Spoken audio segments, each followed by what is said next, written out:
We have before us the opportunity to forge for ourselves and for future generations a new world order. New world order. New world order. This is a moment to seize. The kaleidoscope has been shaken. The pieces are in flux. Soon they will settle again. Before they do, let us reorder this world around us. A new world order. A world where the United Nations is poised to fulfill the historic vision of its founders. Nevertheless, the United States is in a key position to shape this so that the problem of the Bush presidency will be the emergence of a new international order. The first decade of the 21st century, that out of what will be seen as the greatest restructuring of the global economy,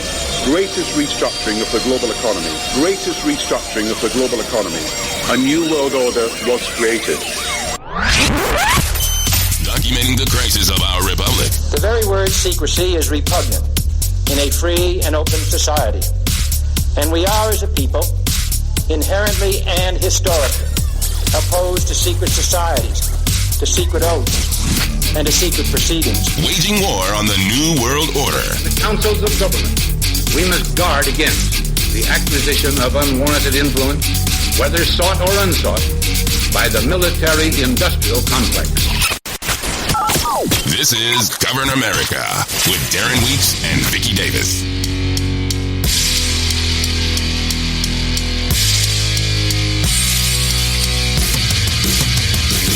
And we are live from FEMA Regions 5 and 10. This is Govern America. I'm Darren Weeks. Vicky Davis is here as well as we explore this incredible world that we're living in every week and the pending destruction of our once great republic. We have a situation right now where the Democrat-led House has passed 2 articles of impeachment against President Trump this week. You'll know that if you haven't been living under a rock. The vote was mostly along party lines. Not a single Republican voted to impeach, but there were a few Democrats who didn't go along with the charade. The final vote was on Article 1, the abuse of power article. 230 yes, 197 no, 1 present, and we know that one was Tulsi Gabbard. 3 didn't vote. And on Article 2, the obstruction of Congress article, there were 229 yes, 198 no, and 1 present, and 3 not voting. So Donald Trump now has been impeached, and there would be and should be a Senate trial, except that House Speaker Nancy Pelosi has decided to hold the articles of impeachment hostage. What are they afraid of? That's the question. Good morning, Vicky. Good morning. Yeah, that's a very curious thing. I'm wondering if she's doing that so that they can just hold it out there, as without the force of law, but just as a talking piece for the Democratic candidates. I think it's only going to work against him if that's the strategy. Honestly, it's not really that surprising to me that they pulled some kind of stunt like this.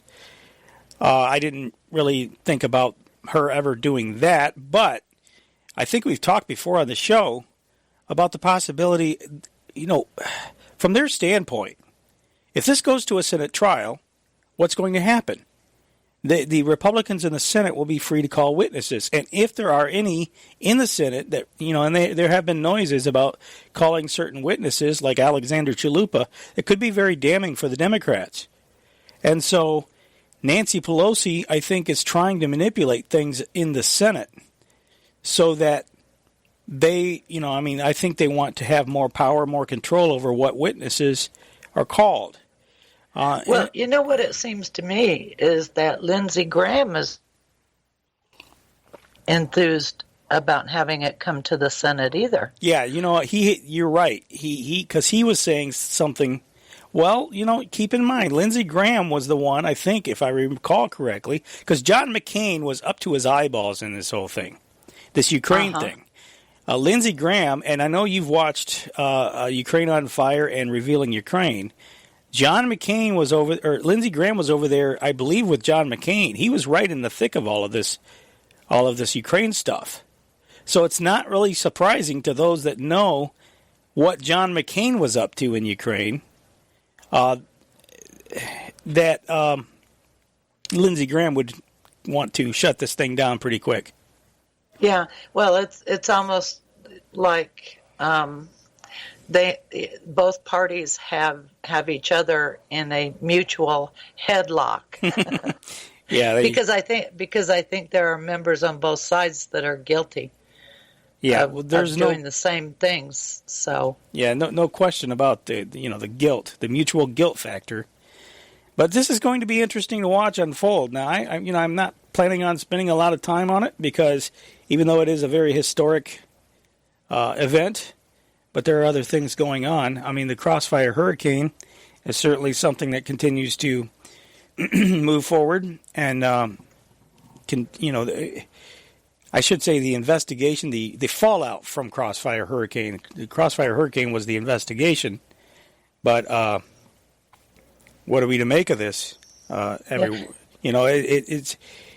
It's part and parcel of all of the corruption that we've known have been going on for years, and yet it's being exposed to the light of day every single day. And it doesn't matter we're faced with so much corruption today. It's almost like it becomes, we become numb to it. Yeah, that's true. And it almost seems to me, and maybe you can give your opinion, and maybe later some in the audience would like to give their opinion. But it seems to me like that the Democrats and the Republicans are testing out communitarian law, perhaps, which, as I understand it, is based on principle and not statutes. Yeah. So there's no real statute that you can point to when they charge you with a crime. It's just that they say you've committed a crime and therefore you have. Yeah, communitarian law is very much to me like democracy. Only you don't get to vote. Everybody just expresses a certain thing, and the community says this, so this is what we're going to do. And your rights be damned. We don't care about your rights. Well, and if you look at the way that they've been restructuring the world, okay, I don't know if you saw the latest thing I wrote on customs unions.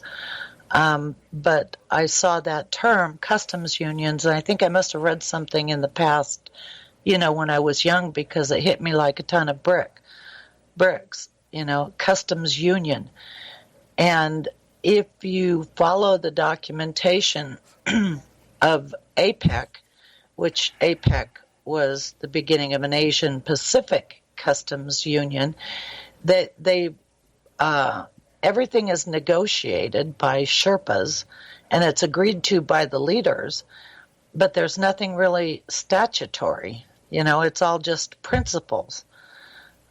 So it seems to me like that it fits beautifully with the end of government. Government has statutory laws. Community or customs unions have community law, which means that there are just principles for you to follow, and hope you don't offend somebody in some way. Mm-hmm. Well, there's no question that communitarianism and communitarian law is something we're probably going to be hearing more about, although I don't think anybody's really hearing about it now. I think we're experiencing it. We're just not hearing about it. And when we talk about, I feel compelled to explain to anybody, when we talk about communitarianism, folks, we're talking about this notion, this idea that your rights can be balanced away against the well-being or the best interest of the community. And, of course, the community is a nameless, faceless entity. Communities have been, in the past, made up of individuals. And individuals are, I go back to my article that I wrote where I talked about how throughout history, community has been a good thing because people, it's a bringing together of two words, common and unity. People have always come together in common unity for a common purpose to try to survive, because you've got predators, you've got wild animals, you've got the elements of nature working against you in every way, and it's hard out there unless you have a infrastructure like we have today. I mean, we all go to the grocery store and we buy food. It's provided for us. We have shelter built, so it's not like we have to worry about community too much. Okay, but historically, community was everything, because if you were out trying to make it on your own, it was much, much harder, much more difficult. And so historically, common unity or community has been something necessary, something good for the sake of survival. Today, that whole concept has been perverted. It's been perverted to that, in such a way that now it's like you have this, these people, your city councilman, your mayor, and all these activists speaking on behalf of the community. We know what the community wants. Why? We're going to have our dialoguing to consensus. We want to hear from you. And so we're going to hold this meeting, and we're going to hear from the community. Only we're going to give them multiple choice questions so that we can steer them into our own predetermined outcome. We're not going to tell you about that, but hey, what do you think your priorities are? We got A, we got bicycle trails. We got B, we've got, green energy. C, we've got, affordable housing. What do you think is more important? Of course, we're making all the choices. Art everywhere while we have people living in tents. Let's not talk about that, Vicky. That's not a good consensus point. Oh yeah, okay. Yeah. We don't want. You're right. We're not silly me. Listen, our choices are based on our reality, not yours. So anyway, okay. A, B, C, D. These are your choices. So choose community from what the community wants. We want to find out what you want. We're giving you the choices, and never mind. All roads lead to Rome. All roads lead to where we want them to go. But hey, there are your choices. So community, pick what you think is important. Choice A or B. Yeah, A, B, C, D, whatever. That's all you get. Yeah, that's all you get. Don't color outside the lines now. That's communitarianism, folks. That's how they perverted it. They will give you the choices. They all lead to the same outcome. Every choice they give you is a choice that you get to pick from what you think is more important from what they give you to pick from. And they're all elements of sustainable development. They're all elements of things that they want to do anyway. And they being ultimately the UN system, because all of this stuff comes from the United Nations Agenda 21. And it's not a conspiracy theory. All you got to do is look. Anybody can look up Agenda 21 online. We got it up on our website. You can look it up online, and as millions have, and read it, because it's being planned everywhere. I can drive in any town, and I can point out elements of sustainable development. And I mean, not everything is bad. I mean, it's not necessarily inherently bad to have bicycles. It's not inherently bad to have a place for bicycle riders to ride. I mean, that's arguably good, but that's how they get you. They get you by having certain things that are good. And, well, how can you be against affordable housing? But affordable housing isn't affordable, for one thing. And it's all controlled. Well, it's communist central planning. Yes. That's my biggest objection. Only they've redefined I'm a simple person. And it's communitarianism. As I look at it, the plan that they're implementing up in Coeur d'Alene, Idaho, is the same plan that they're implementing in Peoria, Illinois. It's the same plan. It's communist central planning. Yeah. So, anyway, it needs to be rejected. But communitarianism is any system. It's the system where the community's rights, abilities, well-being is promoted over that of the individual. It's like the concept of you can't cry fire in a crowded theater. Okay, you've got freedom of speech, but they've curtailed your freedom of speech for the sake of the community. Now, you could argue that one is kind of important, but firearms, the same concept can be applied to firearms. Well, the community, You can have your Second Amendment rights, except for in this case, because the community's safety is more important. And all these school shootings, all these public shootings and things like that are perfect. They lay the foundation very well for that communitarian limitation of rights. Well, it allows people who don't think to have something to hang their hat on in terms of an argument. Mm-hmm. So the fact that criminals don't follow the law, and it doesn't make any difference to them. No, of course not. They think somehow that banning them will be just like banning drugs. I mean, drugs are everywhere. They're against the law, but they're everywhere. If they banned firearms and they were effectively able to get rid of firearms out of the hands of honest people, you're still going to have the criminals. But let's say if they could even, assuming they could even get their way and have it out of the hands of the criminals, you still have the issue of stabbings. I mean, lately we've seen some stabbings. How are you going to deal with that? The problem is people have... That logic has nothing to do with anything, actually. Yeah. Okay. I'm all ears. Because the community wants to get rid of guns. Yeah. Well, that's it's in who's the community. There's the problem. It goes back to who is manipulating people. Your individual rights are not for sale. That's the bottom line. The Bill of Rights is not for sale. And that's the stance that everyone should be taking. That's under the American system of government. I'm not sure we're under it. I'm a little biased. You know what? Here's the thing. If the community, and I'm talking about the American people, each individual, stands up and says, you know what, the Constitution still is intact, I don't care what you say, then they'll have to listen. And that's what needs to happen.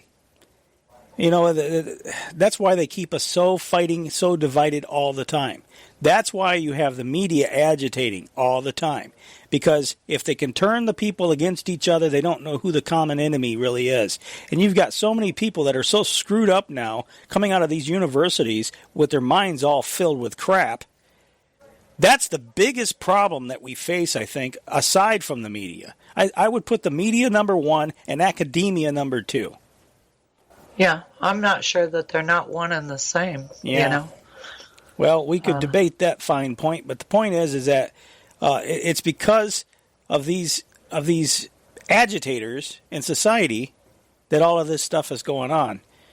Because if we had a united people and they understood their history and they understood why we have a Constitution and why it should be protected, it's not a bunch of white racist European guys that have came over here. They're people that fought very tirelessly and paid a high price to secure these liberties that this present generation is squandering.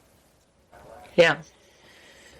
Yeah, I don't blame them though, because of the education that all of this that's happening, they kind of snuck it in, when we weren't looking.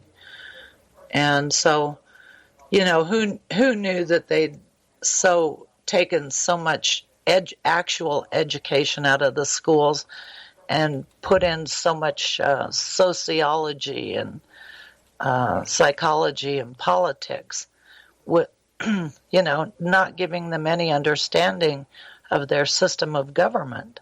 Yeah. Yeah, well, they say a watched pot doesn't boil, and boy, that pot has not been watched closely enough, that's for sure. There have been a few through the years, and I would put them into the heroic category because there's nothing more heroic than a parent, that, and predominantly I think it's been mothers because it's been the fathers that were out winning the bread, but over the years the mothers have been, many of them have been paying attention and fighting these battles seemingly alone in many cases. But unfortunately, there haven't been enough. There haven't been enough. And with the advent of the mother working outside the home, that's been really, that's probably the biggest step toward the degradation of our country, I think. And it's not that I'm against women being able to make a fair wage and all that. You know, it's not that I'm trying to hold women back in any way. But the problem is that absence in the home has been felt tremendously by society. There's nobody there to raise the children. And as a result, we have now a whole generation of adolescents masquerading as adults. It's really sick. Who aren't? Yeah, you're right. You're right about that. It's unbelievable. Anyway, I went through that video that you sent me on of Jeff Carlson turning a corner here. He worked for, Jeff Carlson, the one that worked 20 years as a portfolio manager. The Epic Times thing. Or the Epic, Epic Times. Yeah, that was a really good interview. I took some audio from it if you're interested. Sure. They address the limitations. What we're talking about here, folks, is the fallout from the Crossfire Hurricane investigation and Russiagate. This is a big, here's the thing. You talk about people calling you a conspiracy theorist when you discuss government corruption and all of the, how the government's spying on you, how they're doing illegal things. Well, you have all this stuff playing out in the daylight, right before your eyes. Nobody can call us conspiracy nuts anymore. No, when the Edward Snowden stuff came on, and I was doubtful about Edward Snowden, I still don't know who he is, but you know what? He did us the biggest service. Because all of a sudden now, all these people who were calling us conspiracy theorists for many, many years, because you're just paranoid, you're a bunch of, they were all talking about the government listening in on them. All of a sudden, it was like throwing a light switch. They all woke up overnight to a certain degree. You know what? I think with everything I've researched, it's been that way.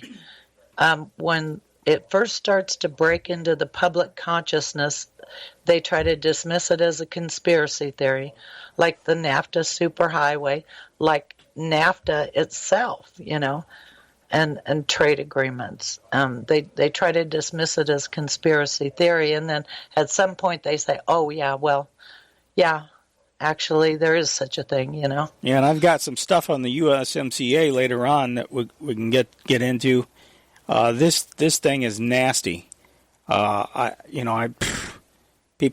agree with the caller that called the last couple of weeks, so we need to talk about that more. Anyway, this video in the video, they address some of the limitations of the authority of the Department of Justice. We told you whenever these investigations take place, folks, that the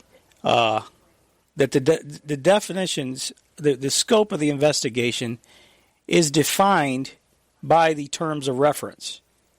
And in the case of this, however, they limited the scope of the Inspector General. The Inspector General isn't over the entire Department of Justice. Now, why would you do that? There's only one reason I can think of that you would do that, and that's because you don't want the Inspector General to look into your activities. So I would imagine that that's exactly what the Inspector General needs to be doing then. Oh, it's precisely what he needs to be doing, because it's the attorneys who make all the decisions. Yeah. What Carlson talks about is that the Inspector General has no authority over the attorneys in the Department of Justice. Yeah, let's listen to him say it. So another thing that Horowitz said, which you made me think of in what you were saying a little bit earlier, was that Horowitz actually doesn't have the ability to oversee the DOJ attorneys. That's astounding to me. Well, this is actually a battle that Horowitz has been fighting for a number of years. There was a period of time where he didn't have oversight over entire operations that were going on with the DOJ, such as the issuance of national security letters, which are akin to a loose FISA that the FBI can get. Okay. And he ultimately won that battle right at the time that Obama left office. Okay. But one of the things that he cannot do is provide oversight for attorneys. He still is yet to get that back. And if you think about the implications of that, It's quite shocking because we're talking about the Department of Justice. It's mostly attorneys, or at least there's a heck of a lot of attorneys. The FBI is a subcomponent of the DOJ, and so he has oversight of those. But as you said, the Department of Justice, by its very definition, is primarily comprised of attorneys, and yet he doesn't have oversight over those individuals. And he is the only IG out of all of the many, many IGs that exist to look at our various governmental agencies that does not have that power. And so what are the implications of that for the IG report? Well, consider the limitations.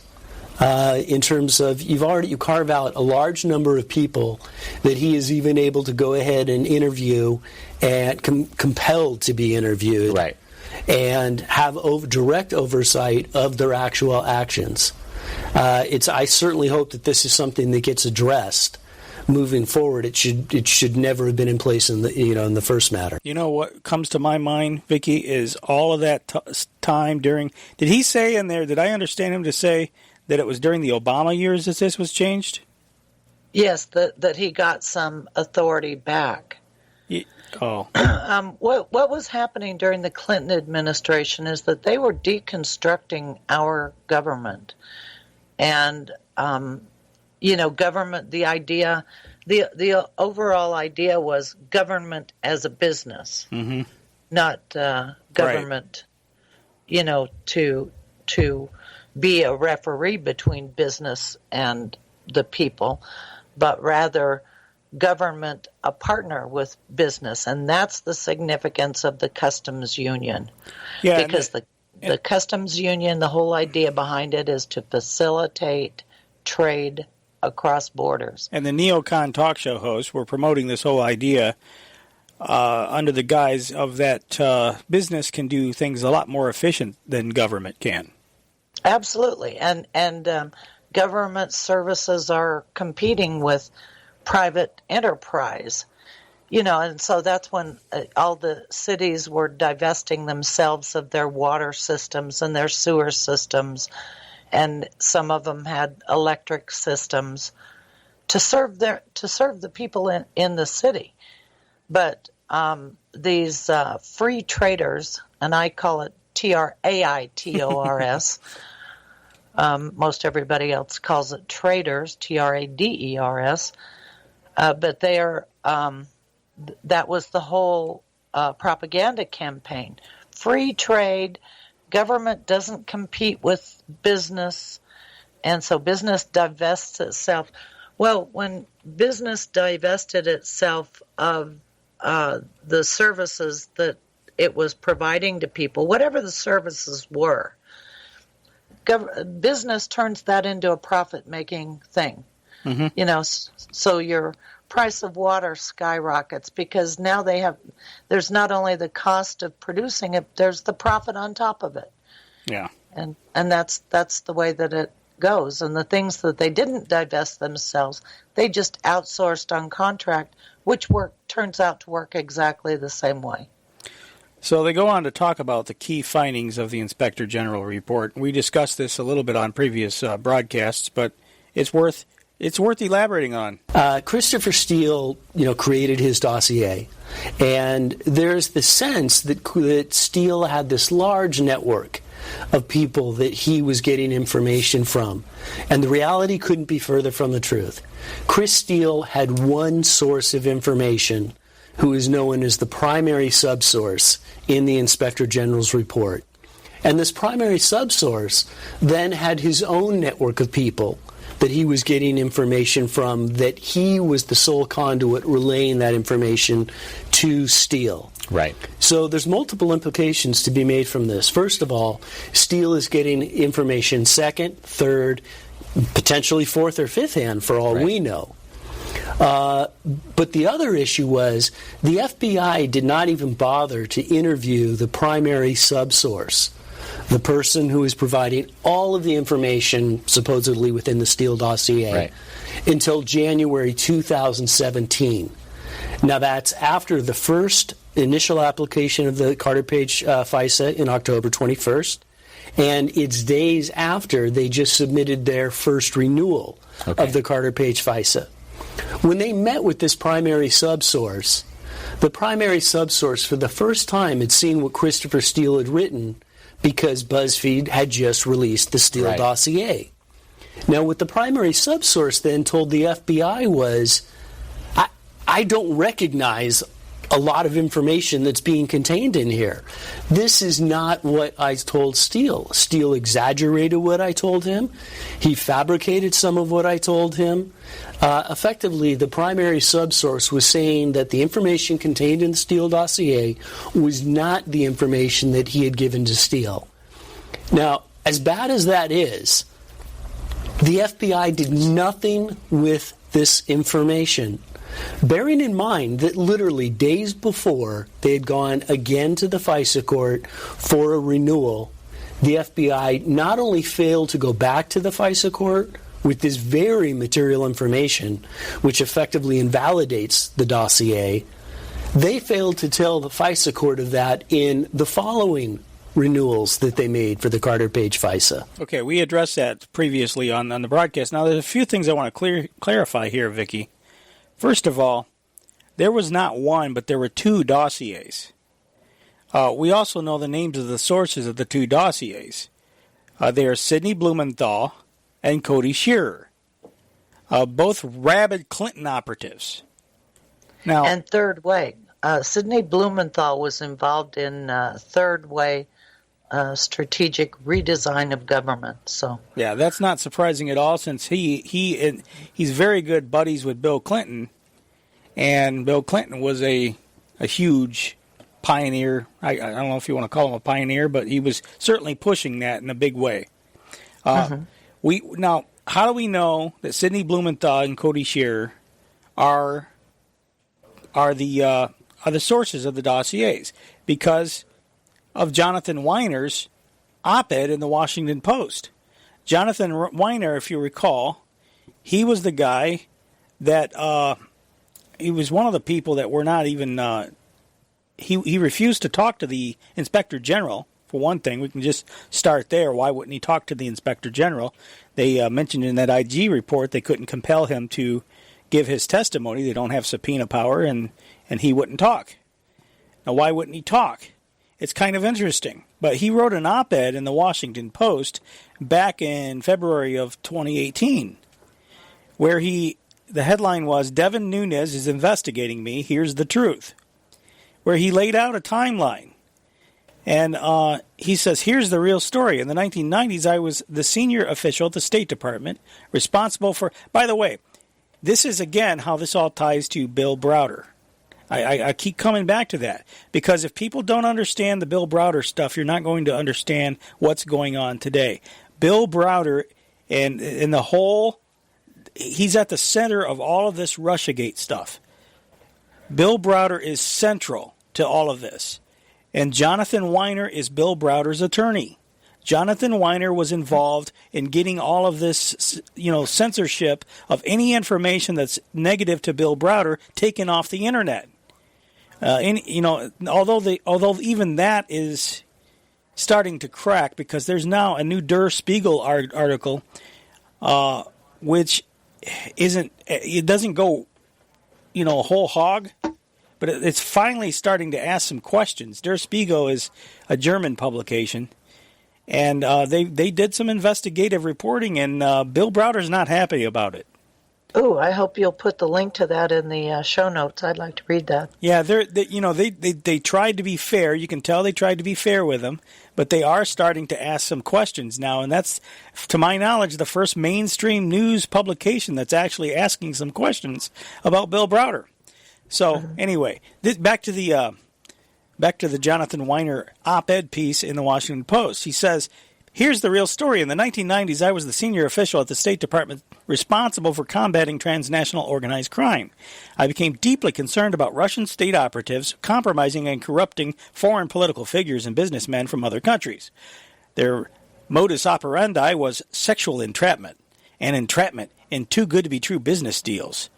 After now again, this is Jonathan Weiner, so take it with a grain of salt. After 1999, I left the State Department and developed a legal and consulting practice that often involved Russian matters. In 2009, I met and became friends with Steele after he retired from British government service focusing on Russia. Steele was providing business intelligence on the same kinds of issues I worked on at the time. In 2013, I returned to the State Department at the request of Secretary of State John Kerry, whom I had previously served as State Counsel. Over the years, Steele and I had discussed many matters relating to Russia. He asked me whether the State Department would like copies of new information as he developed it. I contacted Victoria Nuland, a career diplomat who was then Assistant Secretary of State for European and Eurasian Affairs, and shared with her several of Steele's reports. She told me they were useful and asked me to continue to send them. Over the next 2 years, I shared more than 100 of Steele's reports with the Russia experts at the State Department who continued to find them useful. None of the reports related to U.S. politics or domestic U.S. matters, and the reports constituted a very small portion of the data set reviewed by State Department experts trying to make sense of events in Russia. In the summer of 2016, Steele told me that he had learned of disturbing information regarding ties between Donald Trump, his campaign, and senior Russian officials. He did not provide details, but made clear the information involved active measures, quote-unquote, a Soviet intelligence term for propaganda-related activities to influence events in other countries. In September 2016, Steele and I met in Washington and discussed the information now known as the dossier. Steele's sources suggested that the Kremlin not only had been behind the hacking of the Democratic National Committee and the Hillary Clinton campaign, but also compromised Trump and developed ties with his associates and campaign. I was allowed to review but not keep a copy of these reports to enable me to alert the State Department. I prepared a 2-page summary and shared it with Nuland, who indicated that, like me, she felt that the Secretary of State needed to be aware of this material. In late September, I spoke with my old friend, Sidney Blumenthal, whom I had met 30 years ago when I was investigating the Iran-Contra affair for then Senator Kerry, and Blumenthal was a reporter at the Post. At the time, Russian hacking was at the front and center of the 2016 presidential campaign. The emails of Blumenthal, who had a long association with Bill and Hillary Clinton, had been hacked in 2013 through a Russian server. While talking about that hacking, Blumenthal and I discussed Steele's reports. He showed me notes gathered by a journalist I did not know, Cody Shearer, that alleged the Russians had compromising information on Trump of a sexual and financial nature. What struck me was how some of the material echoed Steele's, but appeared to involve different sources. On my own, I shared a copy of these notes with Steele to ask for his professional reaction. He told me it was potentially, quote-unquote, collateral information. I asked him what that meant. He said it was similar, but separate from the information he had gathered from his sources. I agreed to let him keep a copy of the Shearer notes. Given that I had not worked with Shearer and knew that he was not a professional intelligence officer, I did not mention or share his notes with anyone at the State Department. I did not expect them to be shared with anyone in the U.S. government. So anyway, that is the op-ed piece in the Washington Post by Jonathan Weiner, again, Bill Browder's attorney, and the official from the State Department that gave the Steele dossier to the FBI. Now, I brought all that up because we can see from that op-ed Sidney Blumenthal and Cody Shearer. Both of these were longtime Clinton friends and operatives. They were the primary sub-sources for the two dossiers. Why the Inspector General report doesn't mention them by name, I don't know. But it looks like to me that the Inspector General might be protecting the Clintons. I mean, what other reason could they have for not mentioning them? It's easy to confuse the job of an Inspector General with an investigator. He's really not an investigator. He's a reviewer of administrative process, and his job is to make recommendations on administrative process. So it's kind of what we really need are investigators, actual criminal law investigators, to go in and look at the Department of Justice. Yeah, another interesting thing people need to know about Jonathan Weiner, his lobbying firm, he's got a lobbying firm called APCO Worldwide, and it was APCO that was working for the Russian oligarch by the name of Mikhail Khodorkovsky. And we talked about him before. Mikhail Khodorkovsky was originally, he and Browder were enemies, and eventually they became friends after Khodorkovsky went to prison in Russia for tax evasion. And but anyway, and it was Khodorkovsky that gave his shares of I want to say, I guess, Genie Energy to Jacob Rothschild. Anyway, he made his fortune in I believe it was Yukos Oil. But Khodorkovsky hired Jonathan Weiner, his lobbying firm, to push for the Magnitsky Act. So these are important dots to connect. But anyway, I'll have to go back and look at all that. That's it's hard to fit that into. Yeah, my I know picture, that. I know it's a lot of names, and I know putting it all together, it takes time. It takes study. But people have to understand this stuff because everything that's happening today connects to all of this. There's another connection. Cody Shear's brother, Derek Shear. This is something that Lee Stranahan has been talking about. Derek Shear and his ties to the Ziff brothers. The Ziff brothers were investors in Gazprom with Bill Browder. And is that like Ziff Davis? I don't know. I think their last name is Ziff. Yeah. Oh yeah, you know what? I think that was a firm. Was the first publisher really on the internet? Yes, you're right. That's exactly who we're talking about. I'll be darned. That's who these people. Yes, when you first said the firm, it didn't register. Yes, they made their fortune. They're billionaires. They're massively wealthy. Well, they were the first ones out there. Lee Stranahan uncovered that little detail. He's done a lot of great work on this issue, by the way.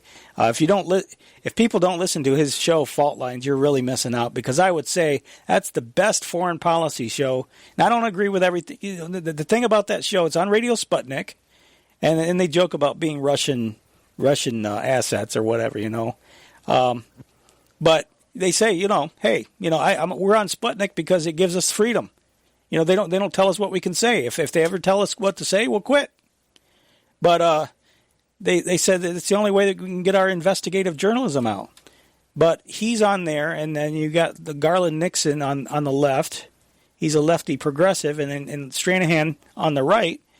And most of the time they end up agreeing because they talk mostly about foreign policy. And then the whole idea of the show is, let's find ways that we can come together, bring the left and the right together. And that's what the purpose of it is. And they have people on from the left and people on from the right. So you're not going to agree with everything 100% of the time, but most of it you probably will. Because there's areas that all sides can come together to agree. And that's populism in a nutshell. And that's really what's needed in America, to find out, hey, if we ever start talking to each other and quit screaming at each other on Twitter and quit hurling things at each other, maybe we could find out that we're not so divided after all. We don't have to be divided. It's because the media agitation that's causing us to be divided. So, anyway, Lee's done a lot of great work, and he was in London recently, and he decided to pay a visit to Oxford College, Vicky. And on the train to Oxford, he was doing research into Cody Shearer's brother, Derek. And just like Strobe Talbot, who another huge Clinton operative, Derek Shearer has been a longtime Clinton ally and friend. As a matter of fact, Derek Shearer shared a room with Strobe Talbot when they were at Yale. And it gets even more... And Strobe Talbot was one of Clinton's best friends. Yes. And it gets even more interesting when...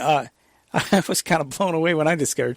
When you learn that Cody and Derek Shearer's Cody and Derek Shearer's sister, Brooke, was actually Strobe Talbot's wife. She's passed away now, but Brooke Shearer and Cody and Derek Shearer's sister was married to Strobe Talbot, and she was a longtime aide to Hillary Clinton. Now Lee Stranahan uncovered that Derek Shearer has an even more pivotal role in this whole mess. So I decided what I'm going to do, rather than try to explain this, I'm going to play a clip from his show, Fault Lines, where he described how he discovered this. On my way to Oxford on the train, I'm looking at Derek Shearer's biography, his official biography, on the Occidental College page. And guess who he was an advisor for? Ready? The Ziff brothers. Whoa, Bill Browder's partners. The Ziff brothers. Now, this is significant. This is the first thing I've seen. Yeah, you want to say something? Go ahead, Vicky. The Ziff brothers were Browder's partners? Yeah, we're gonna do a deep dive into that in just a moment.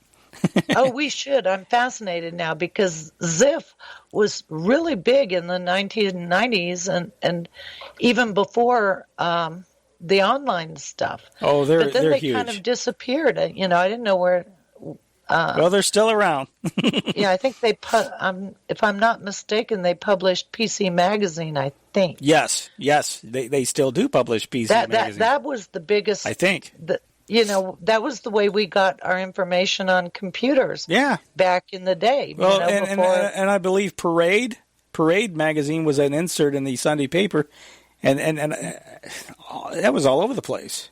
Oh, that was everywhere. Yeah. So, anyway, here it is again. Now, this is significant. This is the first thing I've seen that ties this Clinton thing right to the Browder thing.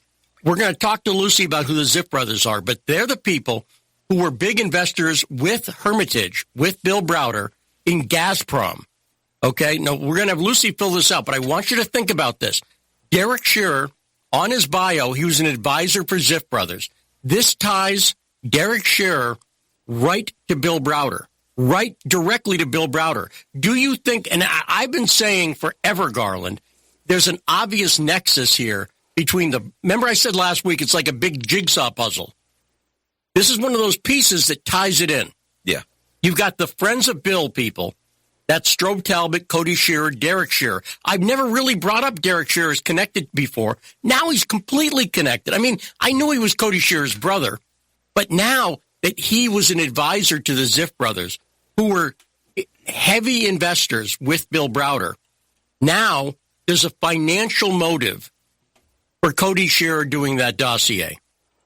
You see what I mean by everyone needs to be able to understand the Browder stuff in order to understand what's going on today? I mean, this thing goes back a long way. This rabbit hole is really deep. So later on, they brought on Lucy Commissar, an investigative journalist who's been working on this Browder story probably longer than anyone. Lucy explained who the Ziff brothers are and their relevance to the whole network of people. The Ziff brothers are billionaires. They're Dirk, Robert, and Daniel. And in the Forbes list of the uber rich, they are numbers 1, 18, 19, and 20. So their total wealth is estimated to be $14.4 billion. They made it out of Ziff Davis Media, and it used to publish comic books, magazines like Popular Aviation and Car and Driver. It owned TV stations. It now owns PC Magazine. It owns digital media, and media that reach 117 million people in 100 countries. They are very rich people. How does this connect to the Browder story? The following. Browder's chief investors at the beginning had been Edmund Safra and Benny Steinmetz. This was in the late 90s. They left in about Safra in 98 and Steinmetz in 2000. And the new investors were the Ziff brothers, starting in 2000. And that they were interested in buying shares of Gazprom, the major Russian energy company, Gazprom meaning gas. But the Gazprom charter and then 1997 presidential decree banned direct purchases by foreigners, including foreign companies and investment funds. The reason is the government saw Gazprom as strategic, and they wanted some control over its ownership. They didn't want foreigners controlling it. Foreigners could buy shares through ADRs. That means American Depository Receipts, which are sold in London. But they couldn't buy them in such numbers and not at the same price that Russians could. So Browder's accounting firm, Firestone Duncan, helped him and the Ziff brothers evade the rules.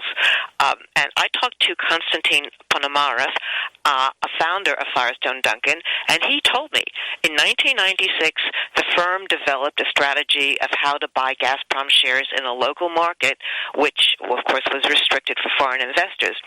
He said, if a foreign company or a foreign-owned Russian company got shares of Gazprom, they couldn't register the deal properly and get title to the shares.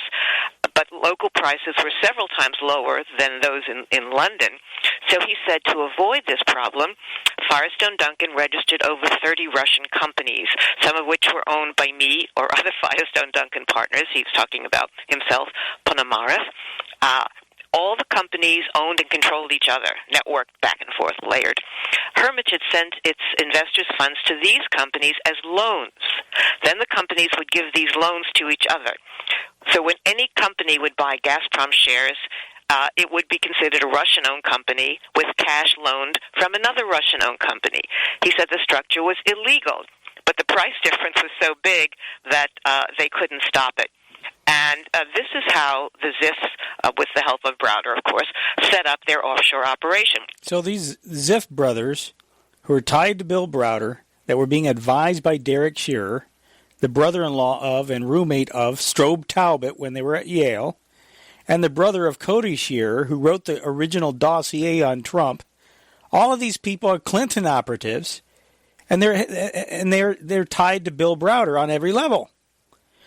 So you can understand that what's happening today.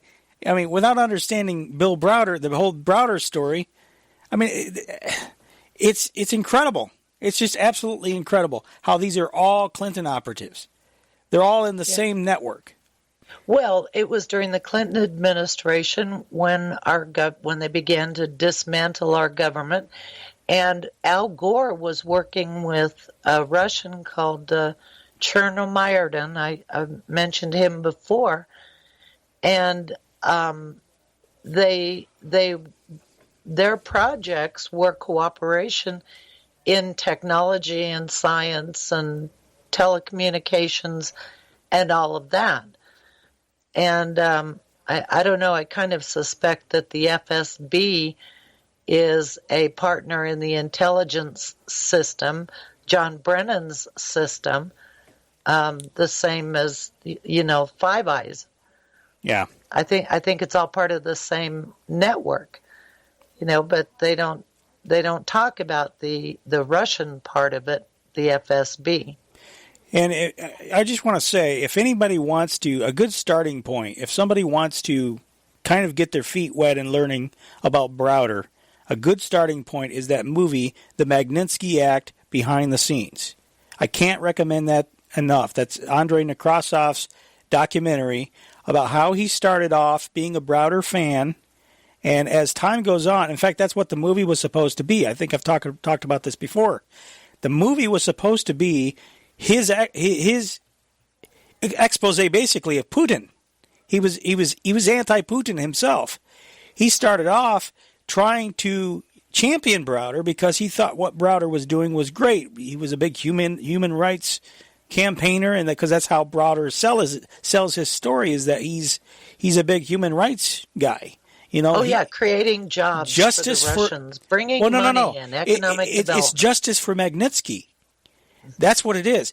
Magnitsky, he calls him his attorney. He's really his accountant. Was put in prison because of Browder's looting of Russia. The tax crimes that they went after Browder and Magnitsky for in Russia, and Magnitsky died. Sergei Magnitsky died in Russian prison, and Browder has come out with a lot of details that have proven to be untrue about how Magnitsky died. And Anyway, this Andrei Nekrasov was a big fan of Andrei Browder. Excuse me, having a brain lock here. And he wanted to expose that whole thing. And so he went and started making this documentary. And he sat down with Bill Browder on a number of occasions and interviewed him for the story. But then things that Browder had told him later on when he started digging into, because he wanted to make sure it was factually accurate, he discovered, he started shooting some scenes like inside a jail, to demonstrate how Magnitsky had died or whatever. And then he discovered that, he would stumble upon some documents or something that would prove that it didn't happen quite that way. And wait a minute, Browder had told me it happened this way, and why am I seeing this? So they had to reshoot scenes and stuff. And so that was the starting point of his awakening, is that Browder was telling him one thing, and then he would talk to somebody, interview other people, which contradicted Browder's story, or he would come across some documents that would indicate Browder was not being truthful. And so he tried to follow up with Browder, and the more he tried to follow up with Browder, the more he found that Browder started to avoid him and not return his calls. And finally, he saw him at a book signing ceremony or something and asked him some questions about it. And this whole thing culminated into an interview where he kind of very, very politely and nicely tried to ask Browder the questions. And finally, Browder got mad at him and said, well, if you believe that, then, he took his microphone off and left, walked right out of the interview.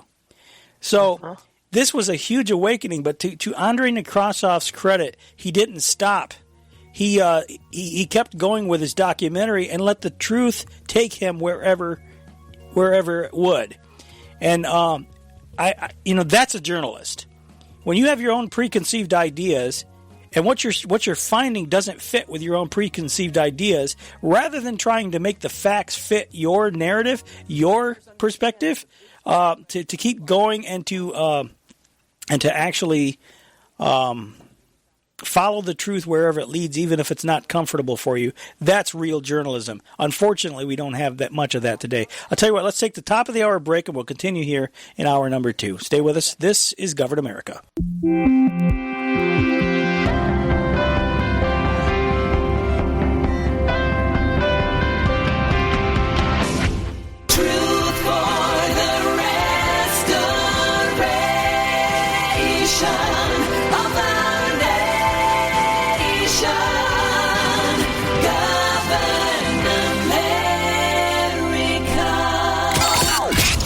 Before us the opportunity to forge for ourselves and for future generations a new world order. New world order. New world order.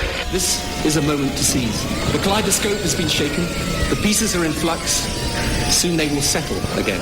Before they do, let us reorder this world around us. A new world order. A world where the United Nations is poised to fulfill the historic vision of its founders. Nevertheless, the United States is in a key position to shape this so that the problem of the Bush presidency will be the emergence of a new international order. The first decade of the 21st century, that out of what will be seen as the greatest restructuring of the global economy,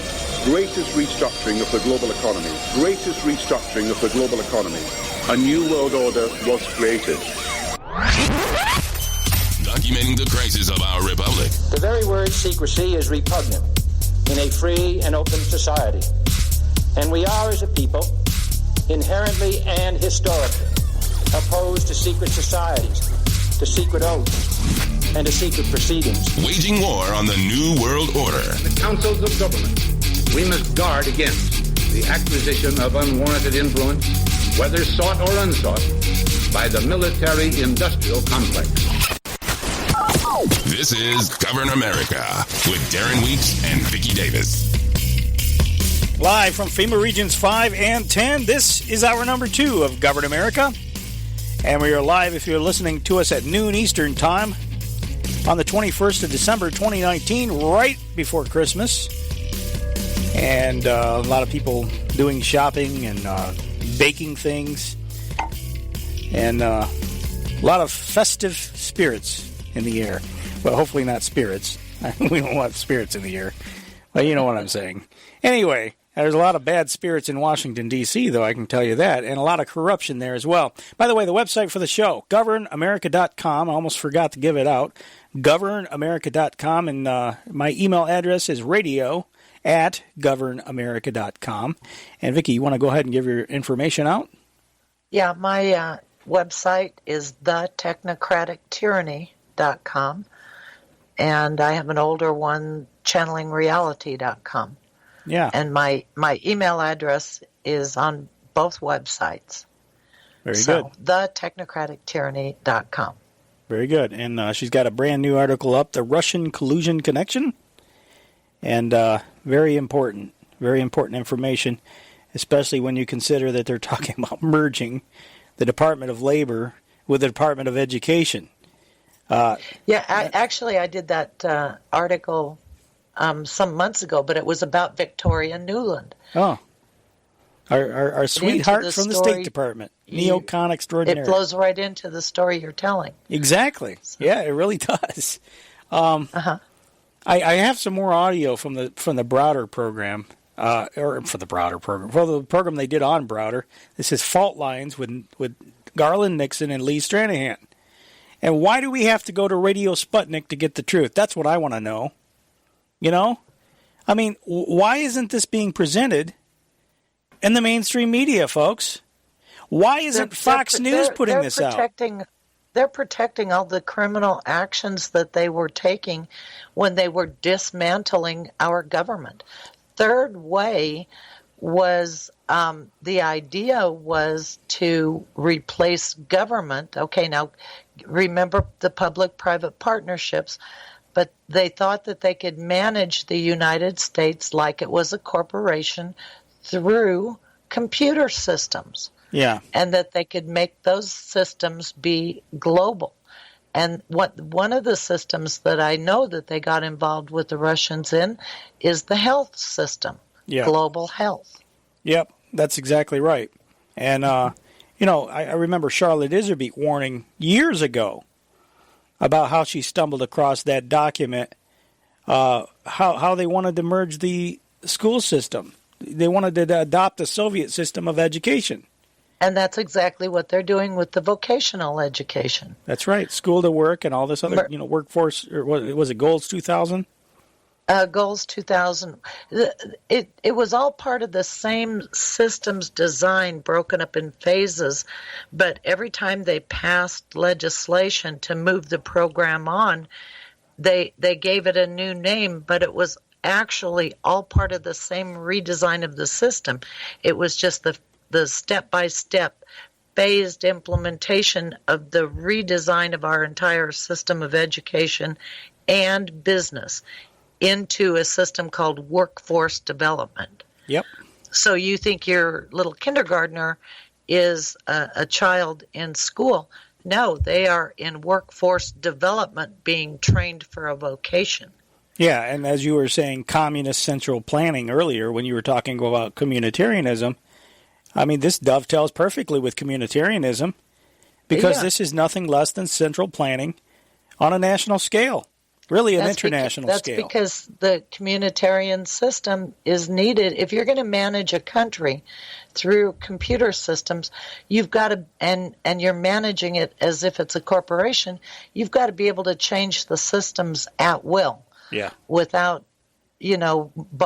bothering, what the people think about it, because the people are not important. What's important is your system and the tracking that they're doing, the performance management that they're doing with the computer system. Yeah, if your system that you're adopting is so good, why do you have to track people? Why do you have to keep tabs on everyone? Why do you have to have surveillance everywhere? Why do you have to institute pre-crime measures which involve Homeland Security fusion centers which report and database and fingerprint ultimately, and ultimately they want to microchip everything and everyone on the planet? Why does there have to be an inventory? I think I kind of answered my own question. It's called inventory. Yeah, they're taking inventory. And management. The people are just assets of the corporation, And so, you have to keep a record of the asset or liability, depending, You get depending to be on how over productive 40, you are. You start becoming a liability. But it's all if you just think of forget about government being something that serves our interests, and think about to what? be a corporate model. Mm-hmm. And you can see in all the reinvention of government documents how they're talking about customer service. Well, with government, who is the customer? Well, if you're doing this for a customs union and you're planning on global systems, it's the businesses that are the customers, not the people. And where do we go to complain about when we don't like our customer service, Vicky? You can bark at the moon, I guess. Anyway, continuing on with the audio from Stranahan and Lucy Commissar of the Commissar Scoop, where she's done, as I said, she's done she's done a lot of work, investigative journalism on the front of international money laundering. And so that's why she's been involved in writing about these issues and about these people for years, is that she has been uncovering this stuff in her journalistic work for international money laundering. So here's a few more details about what the Ziff brothers and Browder and their looting of Russia. It seems like Russia, before the Trump Tower meeting, had started to get interested in the Ziff brothers' relationship. Do you know anything about that? I know a lot about that. Okay. When the Ziffs came in 2000, they were interested in buying shares of Gazprom, the major Russian energy company. And as we indicated before, from 97, you couldn't have a foreigner directly buying shares in Russia. And so they set up shell companies in order to buy them offshore in Russia, but with fake companies. So first, Daniel Ziff set up two U.S. companies, Speedwagon 1 and 2, registered in New York and Delaware, and the filings with the New York State Division of Corporations are signed by David Bardeen, the Ziff Brothers Investments Counsel. Then the Speedwagon set up Cyprus shell companies, including Joda, Gigs Enterprises, Peninsular Heights. And the Cypriot database lists Joda with officers David Gray, partner and chief legal officer of Ziff Investments, Ian McKinnon, a longtime Ziff portfolio manager, Mark Beaudoin of Ziff Capital Partners, and Browder is listed on the Joda and Gigs filing, showing that he played a role. Then the Cypriot shells created another layer of front companies in Kalmykia in Russia, the region of Kalmykia. And the main company was Kamea, and its activities were managed by the Hermitage Fund. Its directors included Browder and his partner Cherkasov. The Ziffs also set up the shells Baikal, Sterling Investments, Lorry, Empire, and Excalibur. Interesting titles. So the Ziffs bought shares of Gazprom on the St. Petersburg and Moscow brokerage trading floors in violation of the presidential decree. In 2006, the shares were transferred to the Cyprus company, Gigs, and the cash was received under the guise of dividends. The money and shares went to the U.S. companies managed by the Ziff Brothers Fund. So the Russians found out about this, and the Ministry of Internal Affairs, investigating Hermitage illegal acquisition of Gazprom shares, found they had gotten no less than 200 million shares of Gazprom from 97 to 05, and also through that were involved in tax evasion on the profits of these shares and deliberate bankruptcy of several companies that had been set up to hold the shares. And they saw Browder's accomplices as Dirk, Robert, and Daniel Ziff. So the Ziff brothers were very definitely being investigated. So what do you think of that so far? Fascinating. And that explains the, I always wondered how Cyprus came into it, but the current Treasury Secretary, Mnuchin, was it Mnuchin that was involved in what was going on in Cyprus? Or was it another one of Trump's people? I'm not sure. I'll have to look into that because I know there's one very important person in Trump's administration that was very involved in what was going on in Cyprus. Yeah, actually, I think it might have been. Let's see. Here's a CNBC article. Trump Treasury pick Steve Mnuchin's former bank accused of widespread misconduct. Not really surprising there, huh? Let me see. This came up. Let me see. Hold on a second. Well, I'm not finding it in this article, so I don't know. That would be something I would have to dig for. Yeah. Well, you know the design of the customs union ultimately is that the corporations will not pay taxes.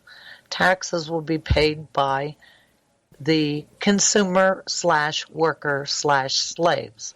Mm-hmm. And that's why they established the customs zones so that the corporation, the customs zones, and because that was another one of the big lies, with free trade, it is that all the consumers pay for the taxes anyway, so all the taxes do is take money out of the consumers' pockets, and so theoretically, if the corporations don't pay taxes, they will pass those savings along to the consumer. Yeah. I mean, how naive and stupid do you have to be to believe that? If they pass it on to anyone, they're going to pass it on to the shareholders. Of course. Ian McKinnon, she mentioned Ian McKinnon. Occidental College, this is another thing that Lee found. His page on Occidental College's website, Mr. McKinnon is a managing partner of Ziff Brothers Investments. Based in New York City, ZBI, that's Ziff Brothers Investment, is a primary investment vehicle of the Ziff family and related entities. Prior to joining ZBI, Mr. McKinnon was an investment banking analyst with Merrill Lynch and Company and was a consultant with Bain and Company. Outside of the office, Mr. McKinnon serves as trustee and the chairman of the investment committee at the Brunswick School in Greenwich, Connecticut. He also serves as a trustee of the Albuquerque Academy in his hometown of Albuquerque, New Mexico, and as a trustee of the Santa Fe Institute. He is a trustee emeritus at Occidental College and was formerly a board member of the Reach Prep, an organization that provides academic assistance to underprivileged middle school students. Is that Occidental College in Los Angeles? That is, yes. That's where Obama went. I think that's where Al Gore. Isn't that where Al Gore? I thought he went to Occidental too. I don't know, but Obama was one of those. He was given a scholarship. He didn't. I don't believe he earned his way into Harvard. I think he got in through. Yeah, connections. well, there's a Barack Obama Scholars Program at Occidental College too. Oh well, he must have. Well, they must have set that up afterward. But he was at Occidental, and that's where he changed his name, I think, to Barack Obama. He was still Barry Soetoro. Yeah, Barry Soetoro when he was at Occidental. Yeah. Now, another piece of research, Lee was, just to demonstrate how the money flows. Lee went to OpenSecrets.org. Ziff. The Ziff family, I guess you'd say, Natasha Ziff, Dirk Ziff. I'm not sure if Natasha is his wife. I'm guessing so. They donated. Natasha donated $50,000 on 9/11 of 18, which is just last year. $50,000 in May of 18, and $125,000 in March of 18. $125,000 actually there's two. So Dirk gave $125,000. Natasha gave $125,000 in March 6th of 2018. So and Dirk gave 50,000, and this is all to swing left, except for there's a Senate Majority Political Action Committee that Natasha gave 50,000 to. That was the one in 9/11 of 18. The rest were to a group called Swing Left. Now, if you go to the Wikipedia page for Hillary Clinton's Onward Together, it says, Onward Together is an American political action organization founded in May 2017 by U.S. Secretary of State and 2016 Democratic presidential nominee Hillary Clinton to fundraise for progressive political groups, including Swing Left. So that's her group. So just to demonstrate again how all of these people are in the tank for Hillary Clinton, none of this, this Trump election, and I'm not a fan of Trump. I want to make that very clear. I'm not voting for Trump this time around because I am not happy with his performance. I'm not happy with the fact this USMCA is reason enough. But I'll tell you right now, when he sat down with Dianne Feinstein and says, I like to take the guns early, that was it for me. Okay? Yeah. So I want to make it very clear. I'm not a fan of Trump. So I don't want to be misunderstood. So, but the impeachment stuff that's going on, this whole, what would you call it, network of corruption? This whole den of vipers? I mean, they don't have the right. They turned our government into a criminal syndicate partnered with business. It's not really a government. It's a, I don't even know what you would call it. Well, it's certainly not a democracy either, even though they call it that. And I mean, I understand it's not supposed to be a democracy. It's supposed to be a republic if you can keep it. Thank you very much. It's not even that. It's a. You know how they say that the Communist Party runs China? Mm-hmm. Well, that's kind of what we have running our country. It's just a network of criminals. Yeah, that's a criminal network. That's what I was getting at, though. They're telling us one thing, and I guess the biggest thing is I want people to understand. While they're telling us that our vote matters, while they're telling us that the elections, get out and vote. If you're not getting out and vote, you have no right to complain. And, all this crap, and then they're manipulating every little detail. And when they don't get their way, they throw the biggest temper tantrum that ever existed. And, I mean, that's what we've had for 3.5 years, is a big, giant temper tantrum by the intelligence establishment and these scumbags that operate around, that hover around Hillary Clinton. She was the chosen one. She was the chosen candidate. And all of these people, these ultra-uber-wealthy people, that many of whom have not gotten their gains by honest means, let's just put it that way. And because they haven't got their way, then all hell has to break loose. Rather than just accepting that, this is what the people wanted this time around, for better or for worse. I think that's just the nature of fascism. Yeah. Actually, I agree. They want to continue to control our country the same way that they were doing under the, since Bill Clinton was in office. I mean, that's when this whole thing was set up. There's a professor at Harvard who even wrote a book called The End of Government as We Know It. Yeah. So government that just becomes a facade, a shell. And what right do they have when they to do end our act, government? it's just to facilitate business, that's all. And they never asked the people if they wanted any of this stuff. No, of course they didn't. They didn't know. And they never asked, we were never asked if we wanted NAFTA. And for that matter, we were never asked if we wanted a replacement for NAFTA. I wanted out of NAFTA. I didn't want a replacement. I didn't want it renegotiated. And I sure as hell didn't want the Trans-Pacific Partnership moved into NAFTA. Well, that was why I voted for Trump, was because he said he would get us out of NAFTA. As opposed to somebody who said that we wouldn't. Somebody who was the wife of the scumbag who signed it. Mm-hmm. So, I mean, and I expected to be disappointed. It was kind of like a roll of a dice. And for a while, it looked like things were going to. And there are a few good things that he's done, but as time goes on, even those good things have become lessened by some of the bad things. So it's a bait and switch. It's a bait and switch. Well, actually, I could never vote for Hillary.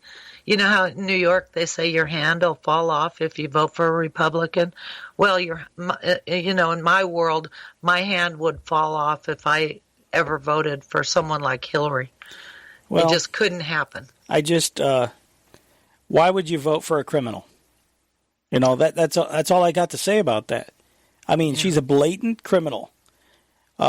She's dishonest in every way. The money that they've made is, she should be behind bars. If not, well, I won't say what I'm thinking. But the thing is that Hillary Clinton deserves to pay for her crimes. Uh-huh. Our country is suffering because of the Clintons and their whole network of vipers. Well, yeah, they bled our country out just like leeches. They used to them for disease. Well, the Clintons were leeches that got put on our body politic, and they bled out our country, and we were on the verge of collapse, when Trump came in. So yeah, he did help. He did help that, whether it's just the Wall Street or, maybe his billionaire friends that pumped money into the economy. I don't know. But things have improved on that side of things. But it's not normal capitalism. I know that. Yeah. It's not normal. So, and I want to be clear. This corruption does transcend party lines. Bill Browder has been on both Fox News and he's been on CNN, MSNBC. He makes his rounds to the networks, and he tempers what he says to the audience. So when he goes on Fox News, he doesn't trash Trump. When he goes on the other networks, he does. He tempers. He caters to the audience, understanding that one audience doesn't watch what the other network is doing most of the time. Yeah. He's like a consummate politician. A con artist. Well, there you go. Anyway, but Rupert Murdoch, I've pointed this out before. Rupert Murdoch is on the Strategic Advisory Board of Genie Energy with Jacob Rothschild. Jacob Rothschild is the guy that got the shares of Genie Energy from Mikhail Khodorkovsky when he went to prison. Okay? Uh-huh. So, you have to understand these people are all in it together. And it goes to the wealthiest, the Rothschild family, are you kidding me? But that Strategic Advisory Board is full of well-known people, including Dick Cheney. Dick Cheney's on that Strategic Advisory Board. And they took it off. They took it off their website. It's no longer there anymore because it became too damning for them. To control all the energy. This is where technocracy comes in, and that Patrick Woods found is that the ultimate control that they're seeking is control of energy, because nothing moves without energy. Yeah, and I think I misspoke a moment ago. It was the shares of Yukos Oil, I believe, is what he gave to Jacob Rothschild because he couldn't hold on to it while he was in prison. So I just want to make that correction. Anyway, I have one more clip from Lucy Commissar. And as the people listen to this, I want you to think about the connections this Browder network has with the Democrats that were in power at the time. And as I said, it transcends party lines. The Clintons are up to their eyeballs in this. And why isn't, you already know, I just told you why Fox News isn't telling you about it. None of the networks are telling you about it because they're all in it. They all have their hind ends to cover.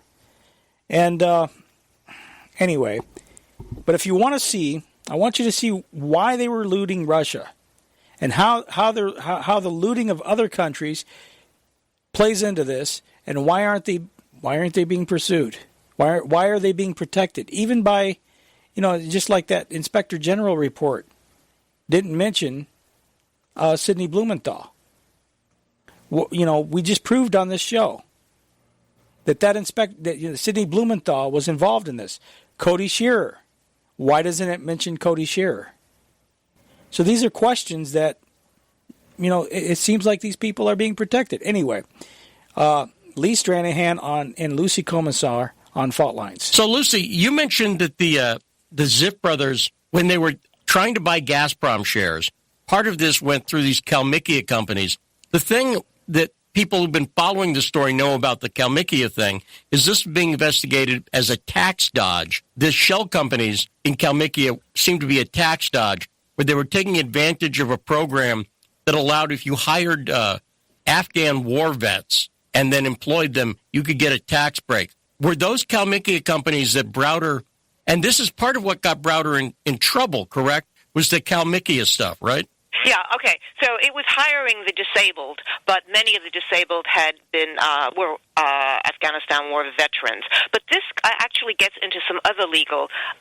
They were doing some illegal stuff, illegal in America. So let me tell you what happened. So in 2006, according to the Ministry of Internal Affairs in Russia, Gazprom shares were consolidated in Kamea, the Kalmykia company owned by the Ziffs. The company sold some and distributed about $70 million to the Cyprus offshore companies, then sent them to Speedwagon Investors 1 and 2 in the U.S. And there was then a case by the Ministry of Interior in 2007 against Cherkasov, Browder's partner, who was listed on these companies, accusing him of underpaying $44 million in dividend withholding taxes for Kamea, and said he had used a Russian Cypriot tax treaty improperly. Now, Browder had done the same thing, because if you're a Cypriot company, the double taxation treaty said you could pay 5% on the proceeds of your investments in Russia, not 15%. But that was not for a pass-through company. These shells in Cyprus were just pass-through, because then it would go to the U.S. or wherever they were. It would be out of Cyprus. So they had illegally claimed this deduction. And Browder, in his fiction book, Red Notice, said, we paid the required 5%, but the required was 15%.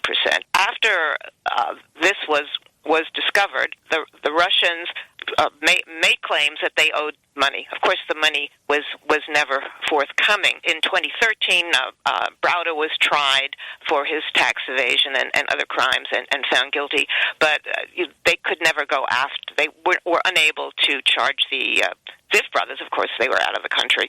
But they picked this up again in 2016, and they discovered, and this is something that Natalia Veselnitskaya talked about, that the Ziff brothers were breaking American law. She said the Ziff brothers' investments was not registered with the U.S. Securities and Exchange Commission as an investment company, and it was not allowed to participate in the transactions I have just described, owning Speedwagon, which owns a shell company in Cyprus, or more than one, and then owning shell companies in Kalmykia. This was illegal, and she repeated these comments publicly at the time when this was being investigated in 2016. So the Russians wanted the U.S. authorities to provide data for its criminal investigation, and they would also make it available, obviously, to the Americans.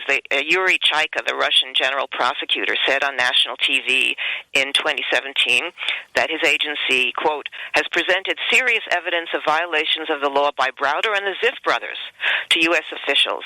There was no U.S. response to that claim, so the U.S. was giving the Ziff brothers a pass. Now, another thing that they didn't talk about there in that interview, but one thing that I think is and interesting is Browder at one point was being pursued by Interpol, and that just got disappeared. It just got moved away.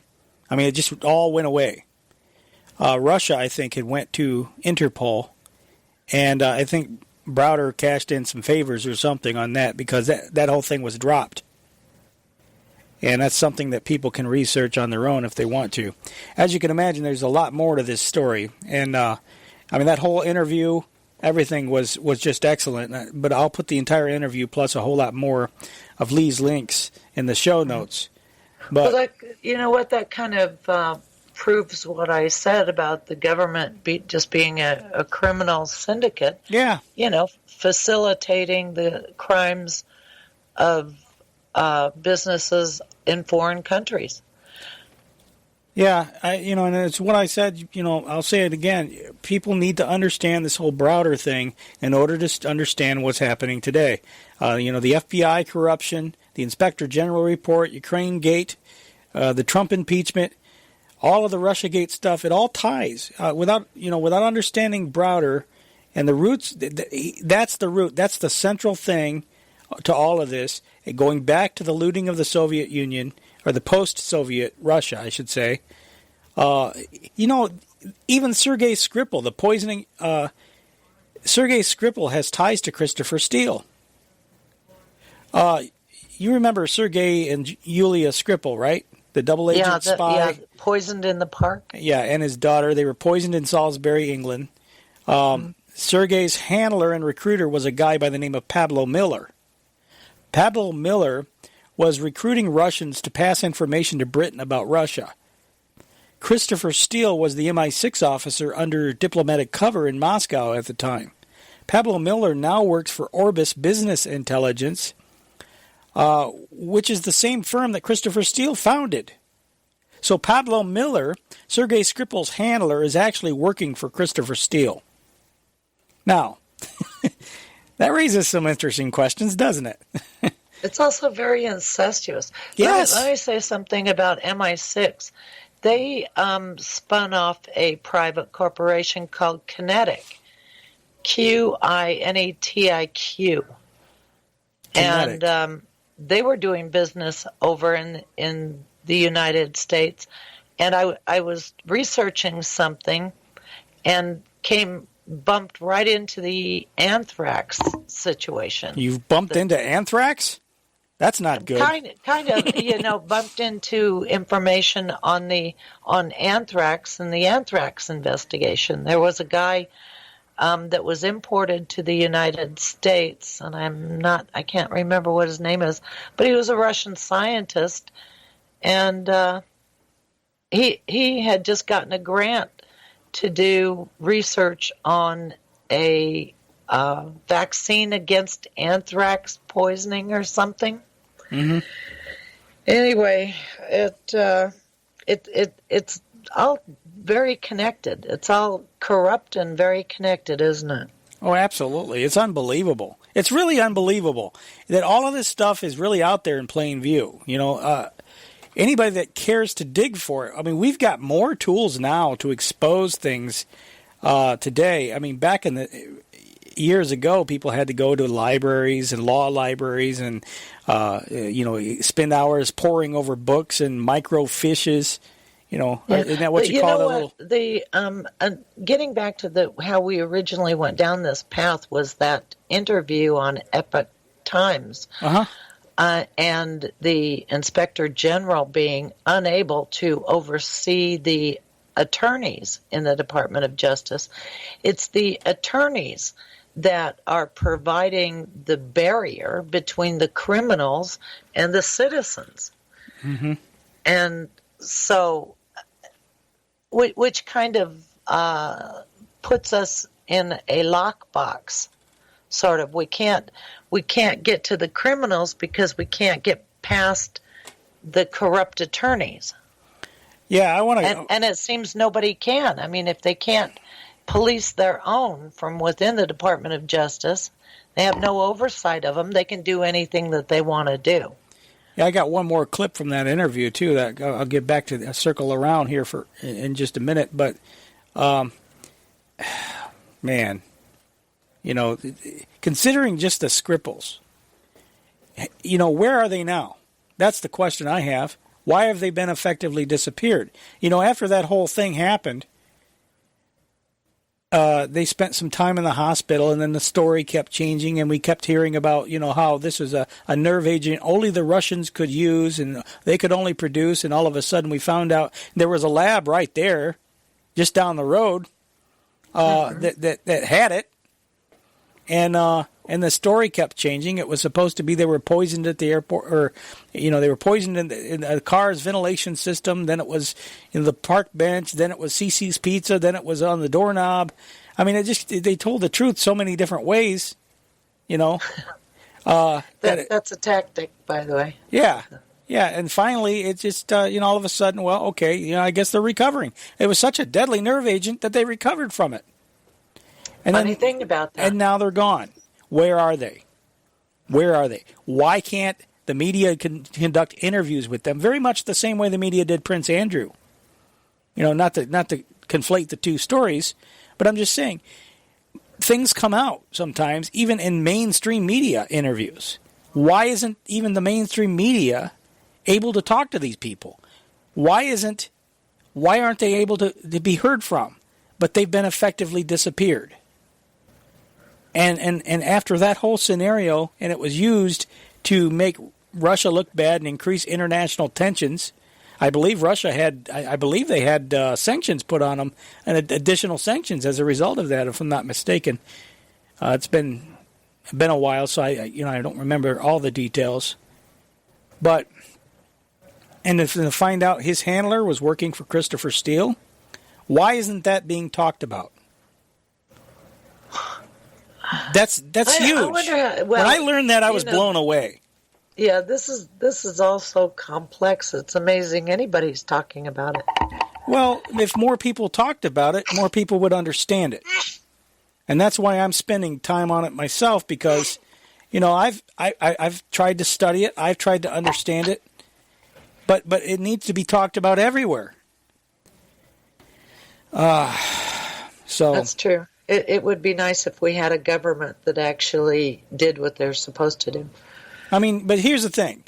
We've got this impeachment going on. We've got Nancy Pelosi holding the Articles of Impeachment hostage now. After they've impeached Trump. He was such a danger, he had to be removed immediately from office, Vicky. Because he's such a danger to the Republic. We've cited the founders here. The founders, they gave us this tool for this reason, because he is acting like a king. He's acting like a dictator. He's evil. He's horrible. He's Hitler. He's all these things. We got to remove him from office right away.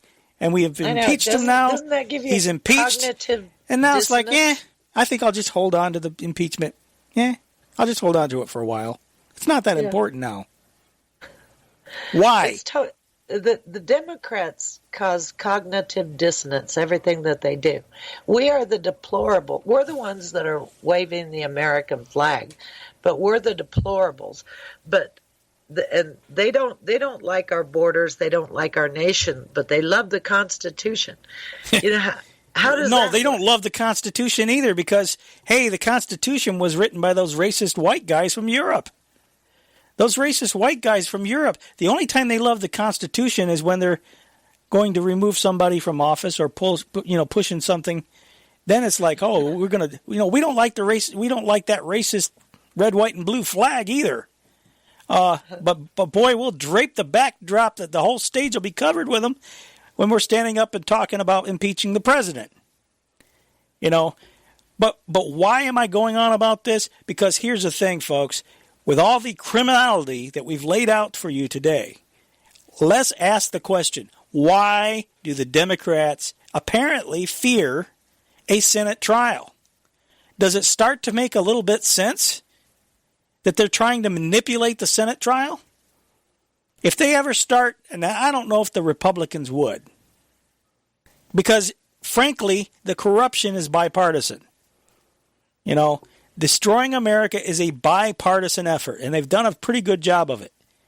But the point is that with the Senate trial, if the Republicans, and there have been some noises, if they ever start calling the right witnesses and asking the right questions, this whole thing could blow up, and somebody might be criminally charged that isn't supposed to be criminally charged.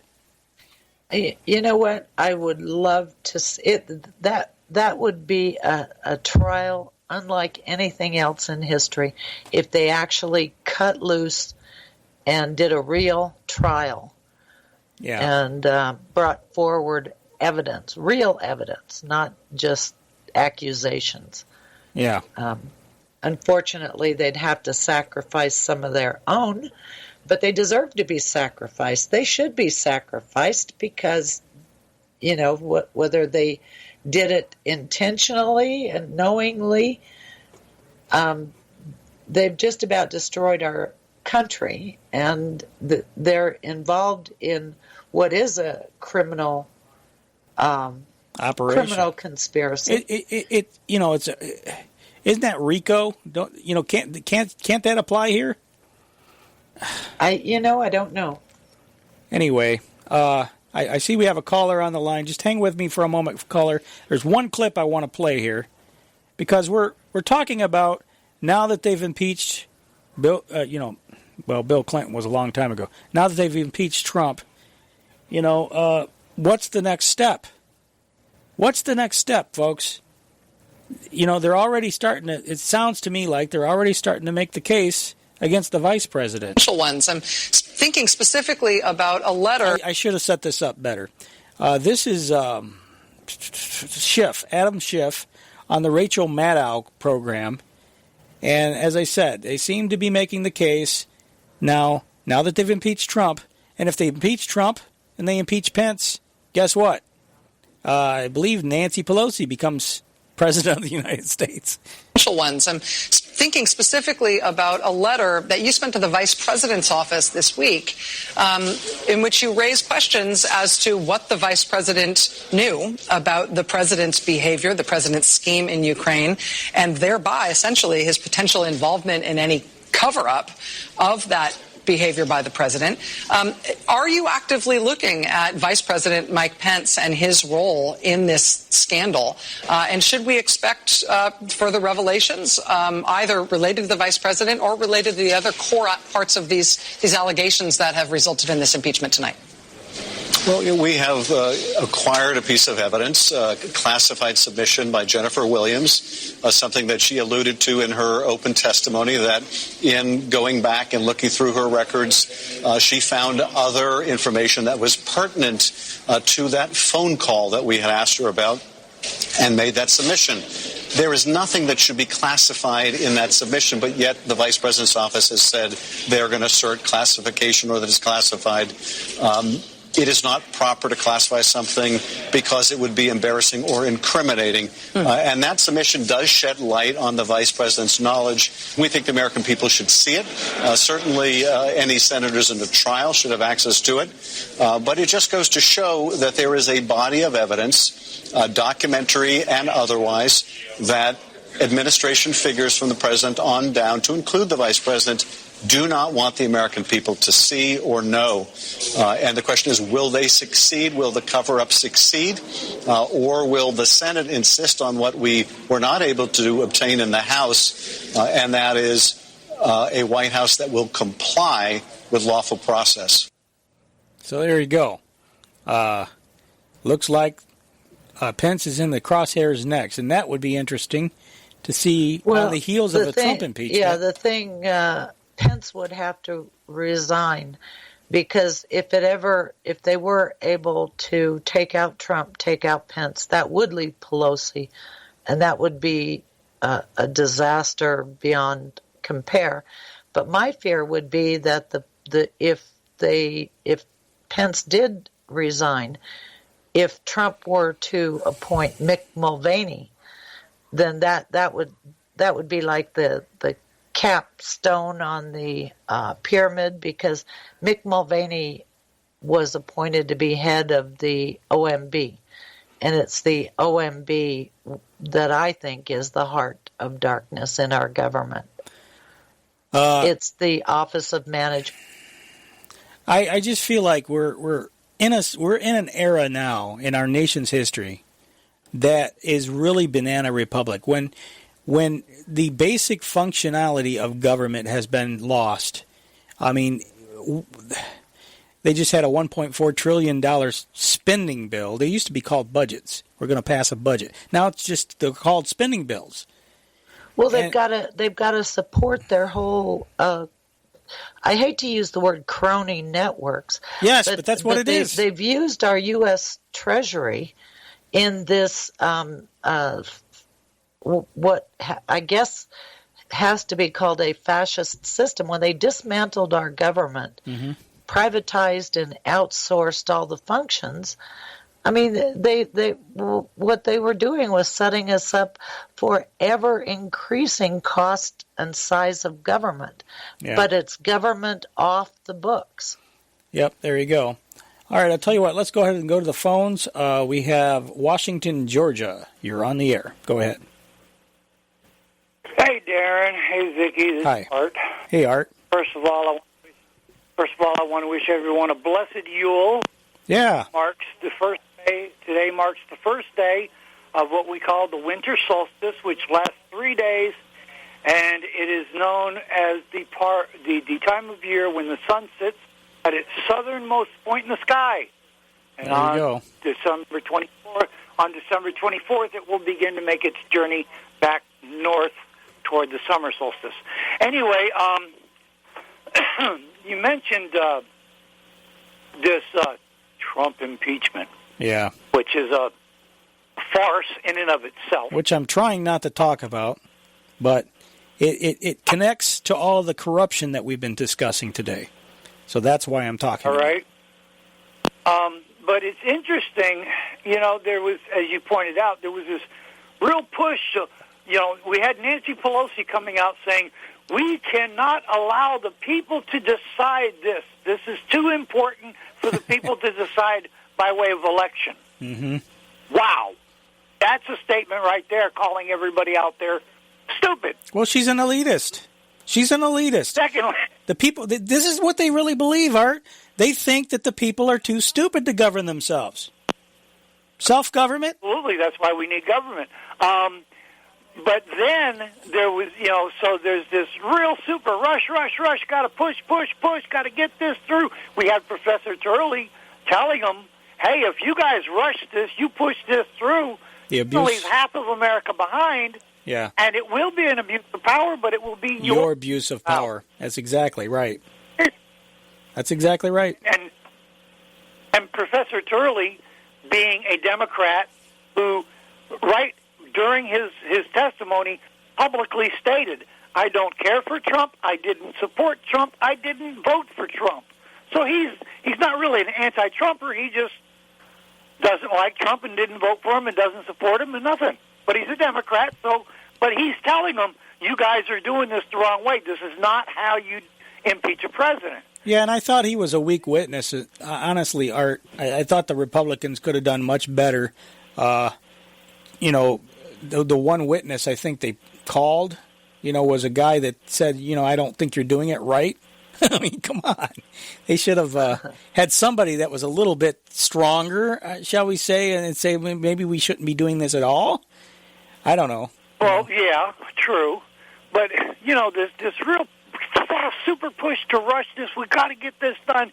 And now all of a sudden, we may delay, sending the Articles of Impeachment to the Senate because we want to see how they're going to set this thing up before we decide who we are going to send to prosecute the case. And, it's all of a sudden we got to slow down. We can't rush this. What, are you serious? I'm kind of thinking this is going to be something like we saw with the James Comey report, where he publicly on television laid out the perfect indictment which would have guaranteed a conviction against Hillary Clinton. But yet, nothing happened.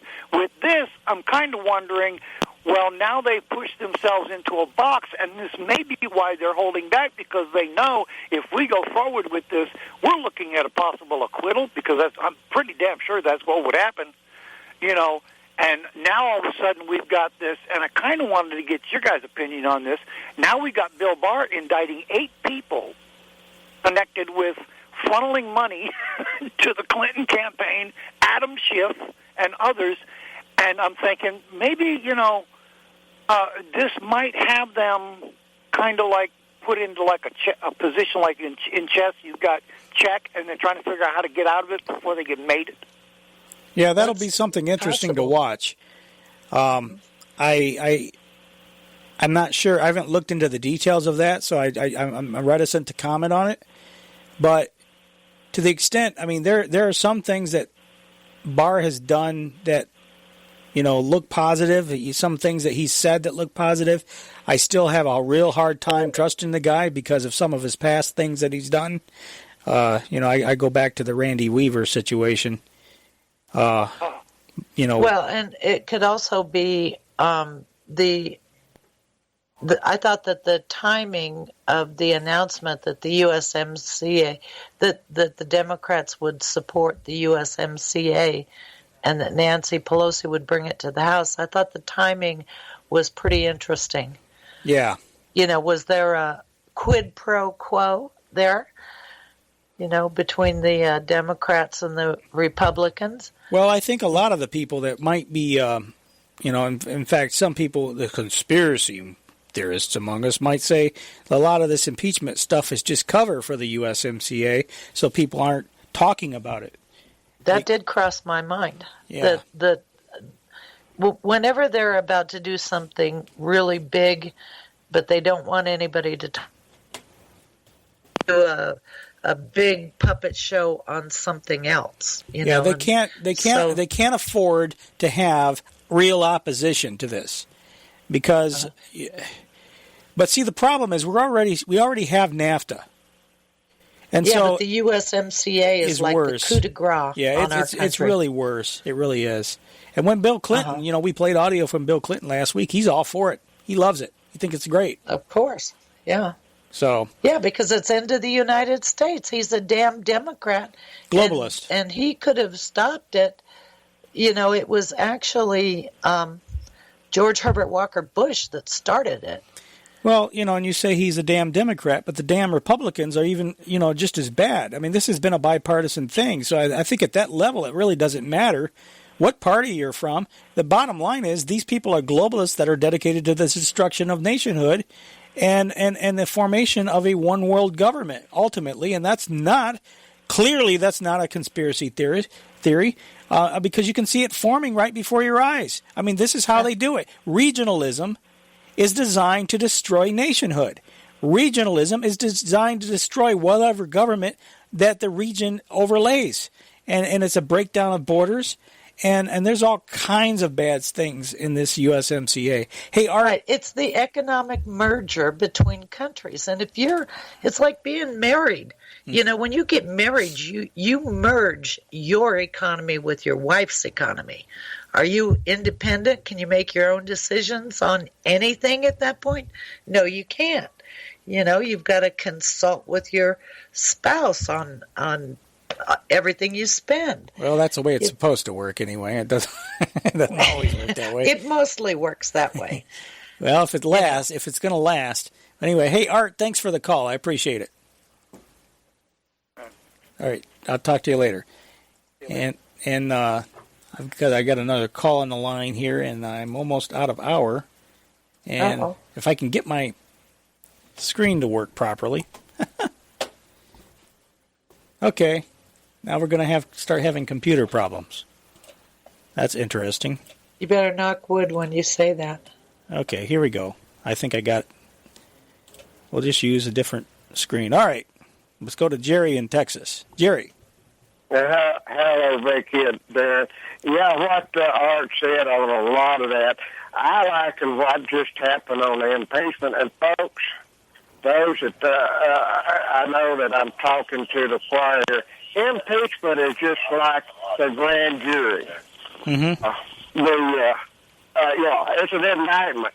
There's no conviction here. They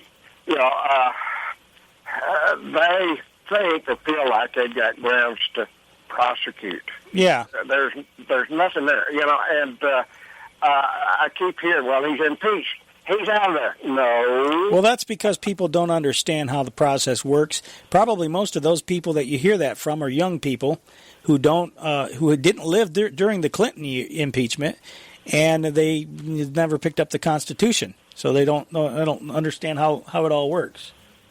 Well, I just don't let it feed of the young people. There's a lot of people my age, 60s, that don't get it either. But, I'm going to kind of bounce around here for just a minute. I'll tell you what. Why don't you mess around in the next hour, okay? Because I've got to take this hard break. Just hang on the line here for just a moment, and we'll get back to you, okay? All right. Folks, this is Govern America. Hour number 3 is straight ahead. We got a lot more information, a lot more dots to connect, so don't go away. We're going to get into the USMCA here some in the next hour, so stay with us. This is Govern America. Don't go away.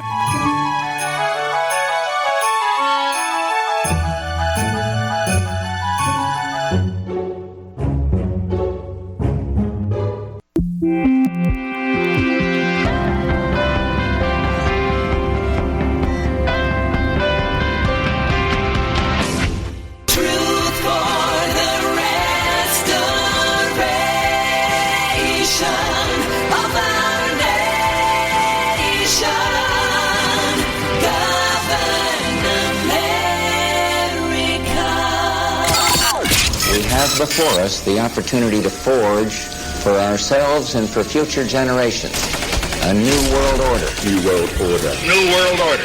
This is a moment to seize. The kaleidoscope has been shaken. The pieces are in flux. Soon they will settle again. Before they do, let us reorder this world around us. A new world order. A world where the United Nations is poised to fulfill the historic vision of its founders. Nevertheless, the United States is in a key position to shape this so that the problem of the Bush presidency will be the emergence of a new international order. The first decade of the 21st century, that out of what will be seen as the greatest restructuring of the global economy,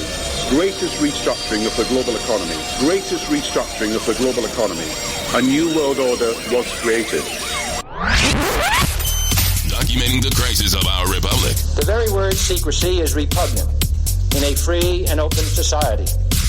And we are, as a people, inherently and historically opposed to secret societies, to secret oaths, and to secret proceedings. Waging war on the New World Order. In the councils of government, we must guard against the acquisition of unwarranted influence, whether sought or unsought, by the military-industrial complex. This is Govern America with Darren Weeks and Vicky Davis. Live from FEMA Regions 5 and 10, this is Govern America. Hour number 3, it continues to be the 21st of December, 2019, the last show before the Christmas holiday, when everybody gets festive and excited. And we're going to keep having new shows right on through the new year, as far as I know. That's the plan anyway. As we continue on, talking about a lot of corruption, connecting dots here on the broadcast, and we hope you'll tell somebody about the broadcast, because we're talking about stuff here, folks, that very few people, almost nobody else is talking about the stuff we're talking about here, and the dots that we've connected here. And so this is why you listen to Govern America, and this is why you need to spread the word about the show, because as time goes on, this is what we're about, is deep research, and it takes a lot of time. It takes a lot of effort to connect these dots. And so everyone needs to be talking about this. So we have Jerry in Texas on the line, and I want to go ahead and finish up with him. Jerry, go ahead. Go. Okay, I'll try to make this brief and try to make some sense of it. This USMCA, a.k.a. NAFTA, Vicky touched on this of marriage. Okay, we got that. Now, I've got a question. And in this, Britain just gained more conservative seats, and Brexit's going to happen. They're going to leave the EU. I don't think it's going to happen. I don't either. The EU is not going to allow it to happen. Something's going to transpire that's going to put it aside. Mm-hmm. They can't afford for Britain to leave because that will set the snowball, the avalanche going. Yeah, I agree. Yeah, a lot of, Okay, now then, that BRICS is still out there somewhere, kind of in the shadows. And then we got TPP, the Trans-Pacific Partnership. Every once in a while it raises its head. Mm-hmm. Well, the TPP, as we were saying earlier, and we can get into this in a little bit, the TPP has actually been renamed the CPTPP, and it actually has been rolled in. The language has been rolled into NAFTA 2.0, this United States, Canada, Mexico Free Trade Agreement, what we call the USMCA. This new version actually has some of the same language in it that the TPP had in it. And so okay. All right. It looks to me like what they're doing is they're rolling the United States into the TPP through the back door, basically. Exactly. Okay. Well, yeah. Canada and Mexico are still a party to the TPP. So if they can get the U.S. in... The way to look at this, they've been building this world governing system since the turn of the 20th century. So you can't look at it as an American citizen, as if there is an American government. It's easier to see it if you look at it as a global commercial system that they are building, and the people are just incidental to it. Mm-hmm. They're just factors of production. They're not important. What is important to this global commercial system are the multinational corporations and the NGOs. Mm-hmm. Go ahead, Jerry. You get the commercial, those commodities, and you're controlling the money. And if you got control of the money, you pretty well got control of just about anything you want to. But okay, I was kind of been looking at this, and they get 2 or 3 of these, and like I say, I don't see, as much as I'd like to, I don't see the Brexit happening. Yeah, I agree. Not with any ease, and I'm sorry, folks. I don't want to be a bearer of bad news and bad feelings, but I'm all for it. Don't get me. Yeah, I'm all for it too. That'd be the best thing that come along since sliced bread. But I don't know. One analogy that I try to use, and I cannot articulate it the way I'd like to. You remember, the board, the Federation and the board and the hive, and mm-hmm. Yep. Resistance is futile. Yep. You will be assimilated. We have been assimilated, folks. If you'll remember Voyager, the last TV series of Star Trek, and you had 7 of 9 that had the implants. They removed some of them, but they could not remove all the implants or she would have died. How do we, even if we get the deep state, drain the swamp here in the United States, you look how intertwined our government entities, from military to all the alphabet agencies, how they have gotten into every aspect of our lives, the livelihood, the income, that the jobs that has been created. Yep. If you start cutting off the SDA, or just throwing one out, or the FDA, or whatever. Look how many people say, "I'm going to lose my job. I'm going to lose my. What am I going to do to make a living? What about my family?" They have assimilated us, folks, and I don't know how to extract it. Yeah, well, you've done a pretty good job, actually. Hey, I mean, it would take. I got to move on, but I appreciate your call. First of all, people have to understand the system that has been set up, and most people don't. They look at our government as if it was the government that they saw in their 7th grade social studies book, and that's not the government we have. Hey, Jerry. Jerry, thanks for your call. I appreciate it.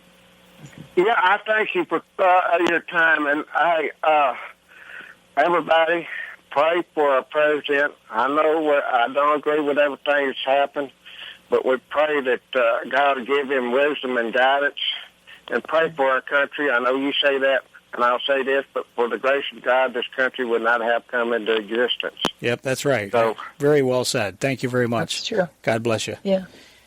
I'm sorry, I didn't mean to interrupt you, Vicky. Oh, no, that's okay. Basically, it all has to be unwound. You can't, if you couldn't just go in like with a sledgehammer and start smashing things, because that would just hurt too many people. It has to be unwound. But first of all, you have to understand how what are the centers of power? Where does the legislation come from? And then start backing those out. Because our government has signed so many international conventions and international agreements, it's not even clear what law they're following. Yeah. Well, you have to get people people have to get to the point where they're willing to pay attention and learn about where we are and the plight that we all face. And the biggest problem, and I'll come back to it again, is the media and all the various distractions that are presented for us on a given day. I think most people, when they're presented with a lot of the stuff that we're talking about, they recoil in horror because it's just so overwhelming for them that what can we do about it? Well, the first thing you got to do about it is learn about it so you can figure out what to do about it. If enough people learned about it, there would be enough outrage, and enough. I mean, they've backed down many times before, is my point. They'll go a different direction. They're not going to give up either. But that's why, there's a reason why liberty requires eternal vigilance. And when you don't pay attention, when you're not vigilant, things start to deteriorate. Jackie Petru, God bless her heart, and again I urge you folks to pray for Jackie. She's had some tremendous health setbacks right now, but she used to have a saying that somebody's going to govern. Somebody's going to govern. In a vacuum, somebody's going to govern. If the people don't stand up and take the rightful role, the rightful responsibility of directing and instructing, as Roger Mundy used to say, instructing their representers in Washington, D.C. to do the right thing, then there's going to be a vacuum there. It's just that simple. Yeah, I always say there is no such thing as a vacuum when it comes to power. Somebody will step in. There you go. And exactly so, right. If it's not us, we the people, then it'll be some criminal syndicate, which kind of is actually what happened with the Clintons. Yeah, absolutely. Absolutely. So I want to get back to our interview with Jeff Carlson for just a moment of the Epic Times, the corruption we were talking about, and that is represented in the Inspector General report. It's rampant. This isn't a part of the FBI. It permeates all areas from top to bottom. And that's what he's talking about here. I think as Horowitz's testimony progressed, I think that people became more and more alarmed. The IG report had only been out 2 days. People had limited time to read that. And as Horowitz was detailing all of these serious breaches of, what I see as duty, I think the alarm level continued to increase.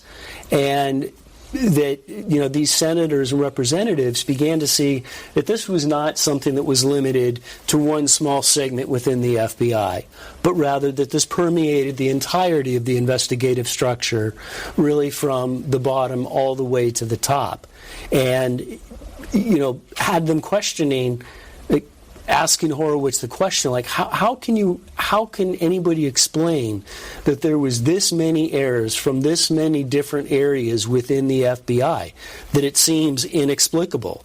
And Horowitz had what I viewed as a very damning answer to that question. But it seems to me that if we go beyond the bias question to intentional versus grossly negligent, it seems to me that the kind of misconduct that has been presented by you and reviewed by our chairman and many others here today is mind-numbing to consider that it could be just accidental. Can you reach a conclusion like that? I'd be skeptical, but I understand why people would be skeptical of that. There is such a range of conduct here that is inexplicable, and the answers we got were not satisfactory, that we're left trying to understand how could all these errors have occurred over a 9-month period or so among 3 teams, handpicked, one of the highest profile, if not the highest profile case in the FBI, going to the very top of the organization involving a presidential campaign. That is a broad and damning statement made by the Inspector General. He's finding errors effectively throughout the organization, of a totality that it, from my point of view, looks intentional. And from his point of view, he is certainly indicating that although he was searching for answers, for people to help me understand, provide me explanations as to why you did all the various things that you did, he did not get those answers. And he was unable to find an explanation for the 3 different teams that were doing the various investigations. So I don't know if you have anything you want to add to that. Yeah, I do, because what occurred to me, the senator that was speaking there was Senator Mike Crapo from Idaho. Uh-huh. And we had a situation in this state. I've talked about it before. Actually, it was in all states, but our activists actually caught this piece of legislation going through the legislature. And what it did was to embed in our state law reference to a Hague Convention. And what that Hague Convention did was to require our state judges to follow the orders of a foreign court. Okay, now, from my point of view, and the point of view of the activists who were fighting this, that was treason, just straight up. Mm-hmm. Voting for that, putting that into law was straight up treason. Yeah. Well, one of the things that I found out, well, actually there are a couple of things. Our state government has basically been taken over by attorneys. It didn't used to be that way, where our departments of government were run by experts in their field. But that's not the way it is now. Idaho is a relatively small state, but the Attorney General's office has over 100 attorneys all embedded within our government, and a lot of those attorneys are apparently on loan from the federal government. So they are provided, quote, free to the state, to assist the state. Well, one of these attorneys is the one that testified on this piece of legislation that includes the reference to the Hague Convention. And from my point of view, he was not a very good attorney. I won't say what I really think of him, but I don't believe that he was all that smart, okay? Yeah. But we found that out. Okay, another thing that I found out when I was reading the protocol on that convention. Now, what the convention was about was international child support. I remember. Right, to bring Idaho and all of our states into an international system of child support. Was that system required? Was the volume of international child support cases? It had cases? something to do with the United Nations International Treaty on the Rights of the Child or something, right? Reference to the International Treaty on the Rights of the Child. Right. But our senators did say that they would accept no obligations under that treaty. But I mean, that's kind of a kind of a nothing. You'll say that statement. Yeah. Right. Okay. So the getting us involved in that had nothing to do with the volume of international child support cases. There was something else. Okay. So when I looked at the protocol for the implementation of that treaty, they were supposed to complete when they're using the system, like a foreign court wants to come after somebody in the United States, they would fill out an application and it would come to the central authority in the United States. Mm-hmm. But there was a loophole in there, it that said that and what the purpose was to access all of the federal information sources on a person to find out what their assets were, how much money they had in the bank, where they worked, where they've lived, everything, absolutely everything.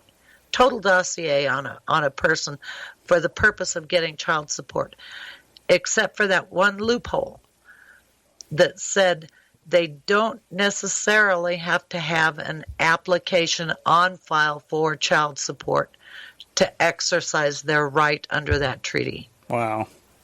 So it was a backdoor way for a foreign government. Information sharing.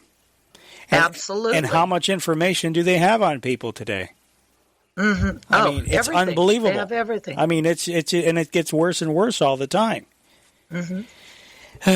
Yeah, that's incredible. I remember when you were first revealing all of that, and it made quite a splash in the Patriot movement. Yeah. Well, it's so for a state to include reference to a Hague Convention. When you mention a treaty or something like this in a legal form, you're incorporating that document into whatever it is. So they incorporated a Hague Convention into our state law. Yeah, absolutely. Yeah, and how many other states has this been incorporated in? We probably all of them. They all had to pass it because that convention was not self-executing.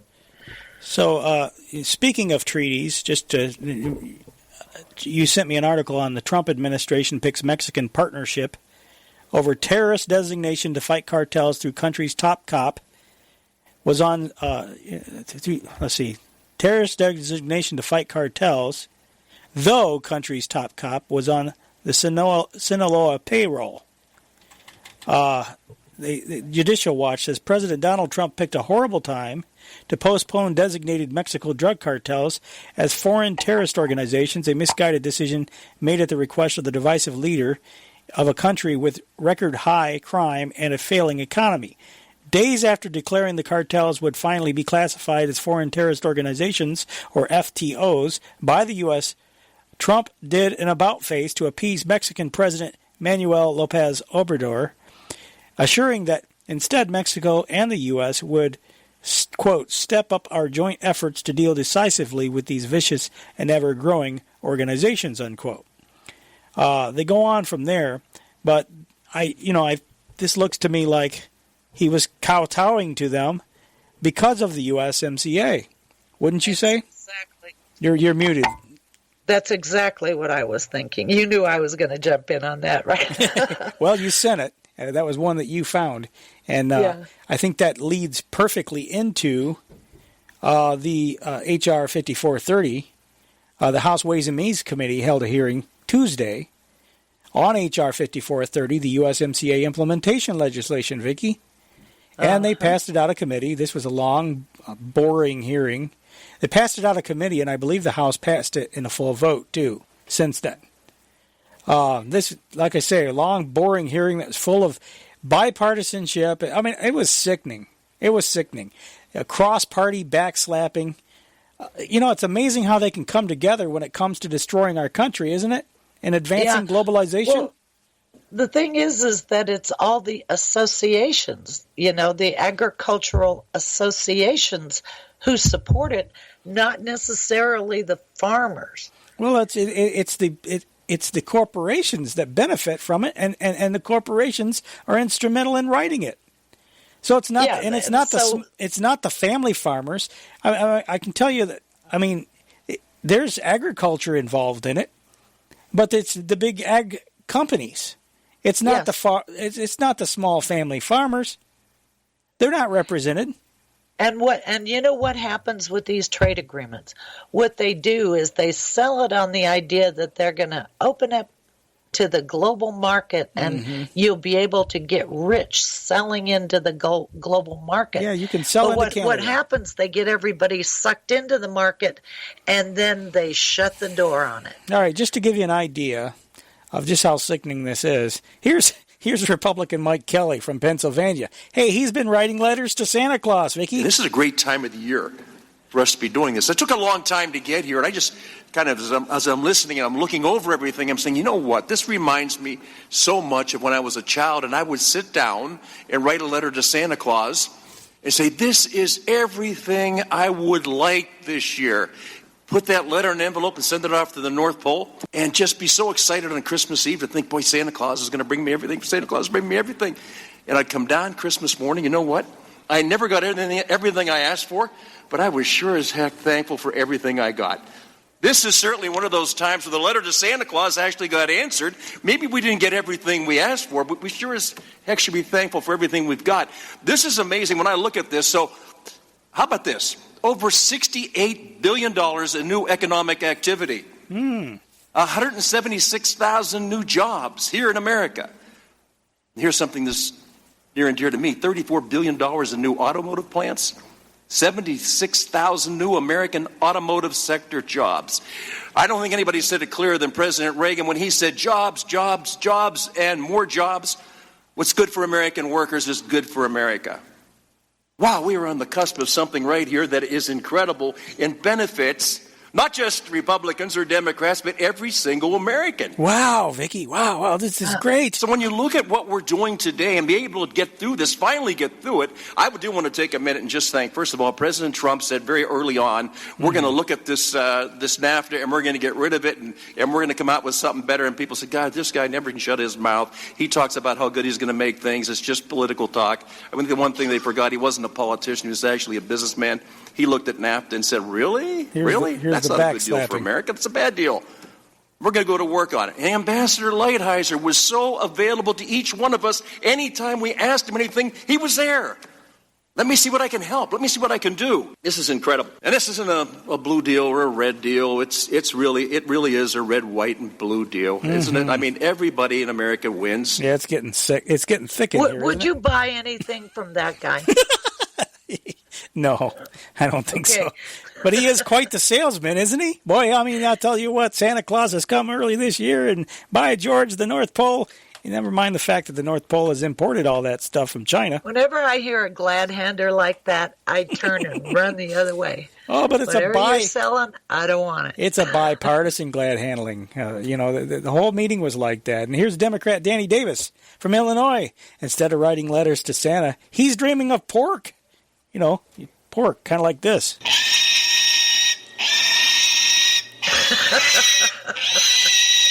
Yes, he's making sausage. Mr. Chairman, let me commend you and the ranking member because the rubber hits the road right here. Right here. This is where the action is being processed. And so I commend both of you for bringing us to this point. I don't know that I've heard as much agreement on an issue since I've been on this committee. I don't know if I have heard as much praise that we give to each other.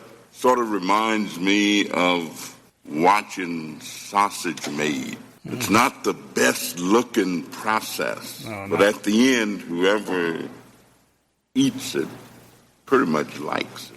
It's kind of I kind of think that his pork analogy probably is pretty appropriate in this case. Yeah. Well, what amazes me is that nobody seems to remember all of the markets that were businesses in the United States, sectors of the market, that once they were included in the trade agreements, they did really well for a couple of years, and then all of a sudden the door shuts and they go out of business. Yeah. And that's, of course, at the point when the major corporations come in and buy up the little guys. So it's a way it's kind of a roundabout way for corporations to be able to build their monopolies bigger. out of necessity. And what are they talking about? They're talking about exporting our food supply. Yay! Great. I can't wait for all of our die high, because we're competing for our own food supply in a global market. Well, I believe that's what happened with the Irish potato famine. It wasn't that they had a food shortage. They could have fed the people, but they were exporting it all. Yeah. So I could see that happening again today. Sure. Well, it's you know what, behind this whole customs union world problem is the city of London, the British. They had the maritime empire. Russia and the United States both had land federations. They in this CFR article that I found, they were questioning: are we dealing with Britain or are we dealing with the Commonwealth? And I think the answer is clear at this point. It was the Commonwealth and is the Commonwealth. And the Commonwealth is a customs union. Mm-hmm. Yeah. So one of the more substantive presentations that was presented at that hearing was Catherine Tai. Now, she was the Chief Trade Counsel, Staff Director for the Subcommittee on Trade. She outlined what the legislation would do, section by section. Among other things, we can look forward to the establishment of an Interagency Environment Committee and more money for the North American Development Bank. Title 8 addresses environment monitoring and enforcement. Subtitle A of Title 8 establishes the Interagency Environment Committee for monitoring and enforcement. It requires that committee to undertake an assessment of Canada and Mexico's environmental laws and policies to identify any gaps and key priority areas for continued assessment and monitoring, technical assistance and capacity building, and enhanced cooperation. It requires the committee to undertake monitoring and enforcement activities and imposes reporting requirements to Congress. Subtitle B requires the EPA to lead an interagency effort to address high... Did you want to say something? Yeah, that's probably why Trump didn't get back into the climate convention, because it sounds like they're rolling it all into USMCA. Yeah. Boy, it's just one poison pill, isn't it? Yeah, and that's an interesting thought. I hadn't even thought of that, but you could very well be right on that. What a stab in the back. Really? If that's the case, what a stab in the back. All these people supporting him and thinking that, oh gosh, I wish people weren't so blind. Anyway, continuing with a thought. Subtitle B requires the EPA to lead an interagency effort to address high-priority treatment works to treat wastewater and other sources of pollution resulting from international transboundary water flows originating in Mexico. It also requires the assignment of 3 environmental experts from relevant U.S. government agencies to be detailed to the Office of the U.S. Trade Representative and assigned as environment attachés at the U.S. Embassy or Consulate in Mexico in order to assist the Interagency Environment Committee in its work. Subtitle C provides for a... Go ahead. Those 3 people, they are the designees from the La Paz Treaty that was signed in 1983. They are not just committee members. They are designated inside of a treaty. And that La Paz agreement was the one that created the U.S.-Mexican border region, wasn't it? That's correct. Border 20. Well, first they called it Border 21, then it was Border 2012, and then Border Region 21. I mean, they've renamed it a number of times, but this is the 100-plus mile U.S.-Mexico border region. But you see what they've done with this? They've elevated.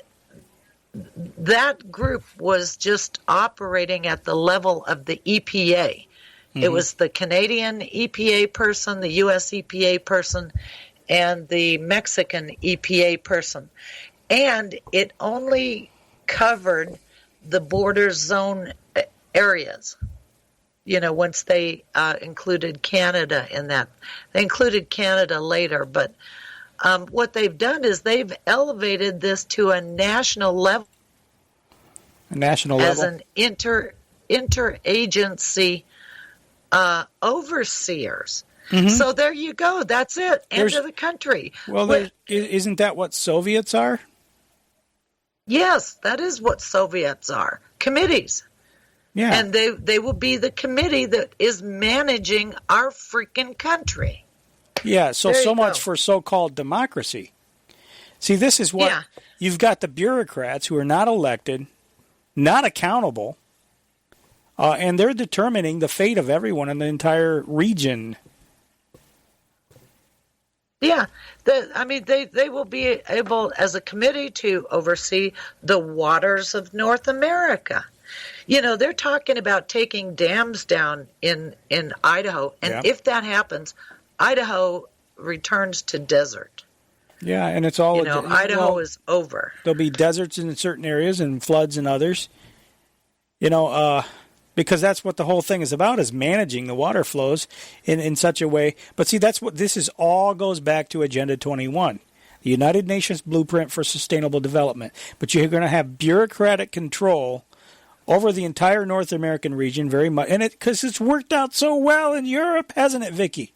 Oh yeah, it's worked out so well. The people over there are so happy with it, aren't they?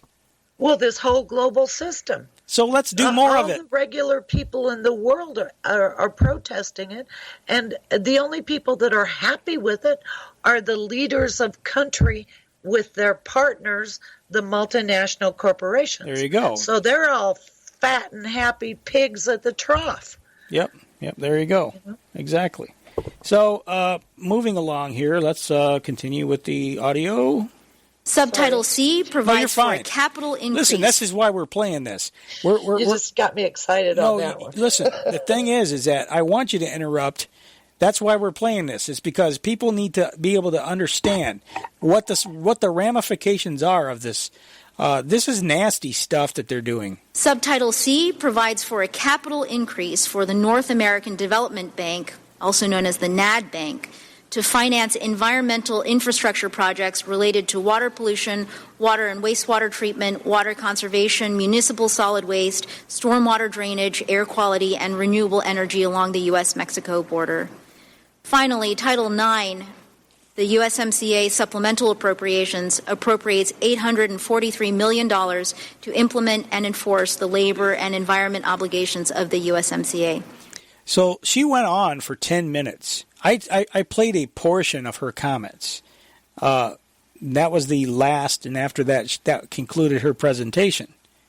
But if they have these international panels or whatever you want, whatever she called them there, I remember back when NAFTA was signed and ratified. Wasn't it Gorbachev that said that this was the new American Soviet? I believe it was Gorbachev. It wouldn't surprise me because that is exactly what it is. They've turned our country into a Soviet Union. Soviets. Yes. Because our government is no longer a government. It partners with corporations. They set up committees to study this, that, and the other, and they're not effective. They don't ever do anything, but that's the idea. Yeah. So, anyway, one of the cutting through all the partisan rhetoric, what will the reality be from the USMCA? The end result, we know it's all about the North American Union. And again, look across the pond and see how well this has worked over in Europe. They're trying their best to get out of it now. I mean, and Boris Yeltsin, I think he's just like Theresa May. I think he's an actor on a stage. He's the one that's got to manage the crisis. He's got to pretend like he's going to do something. I agree with the caller. They're not going to do anything because they can't. They can't kill this. You said Boris Yeltsin, I think. Johnson. But he might as well be. He does kind of seem like a Boris Yeltsin kind of character.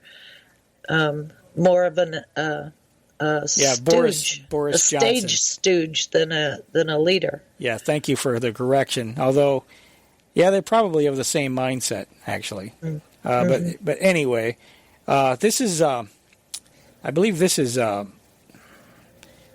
next thing. Let's see.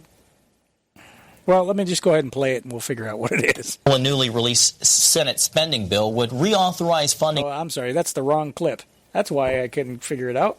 Okay, let's go here. Let's do this. After House Speaker Pelosi's news conference. Okay, this is the John Birch Society.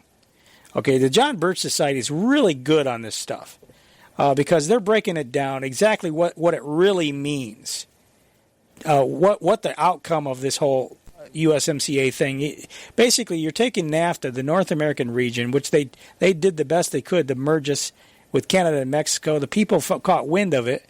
But where is the opposition now? That's the problem. And you know, the more I look at this, the caller last week might very well have been right. This impeachment stuff could be a front for trying to slip this through under everyone's radar. After House Speaker Pelosi's news conference on the United States-Mexico-Canada agreement, representatives from the three countries met in Mexico to sign the updated agreement. While Pelosi, her working group, and other supporters of this agreement will positively spin all these changes, they will not tell you the true purpose of the agreement. However, the President of Mexico has revealed the USMCA's true purpose on more than one occasion. Just after yesterday's signing ceremony, he said, and I quote, "With development cooperation which will be possible with this agreement, the unity of the Americas, the unity of our continent, the unity of all countries, the peoples of our America, the America that saw Abraham Lincoln born, and of the America that saw Benito Juarez born, we have this agreement with North America without turning our backs on our America."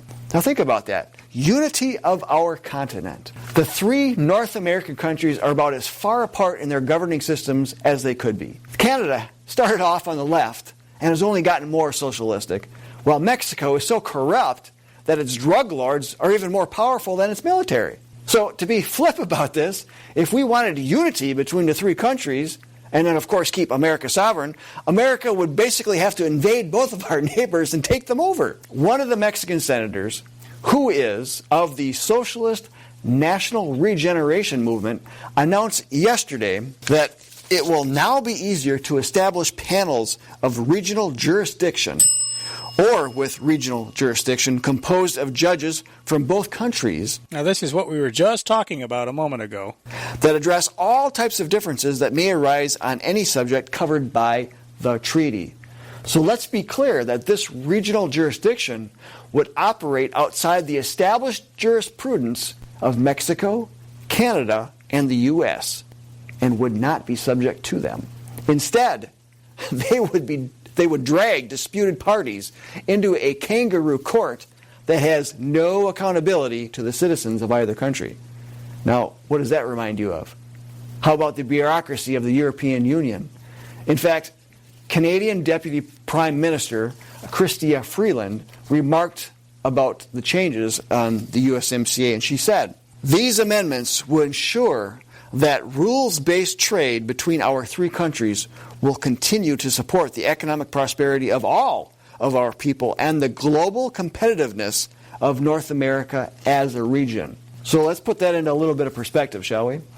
Christian Gomez of the New American Magazine wrote in an online article, in other words, the USMCA is not intended to strengthen the individual competitiveness of Canada, the United States, and Mexico as independent sovereign nations, but as an amalgamated region similar to the European Union's Eurozone or common market. In other words, a North American Union.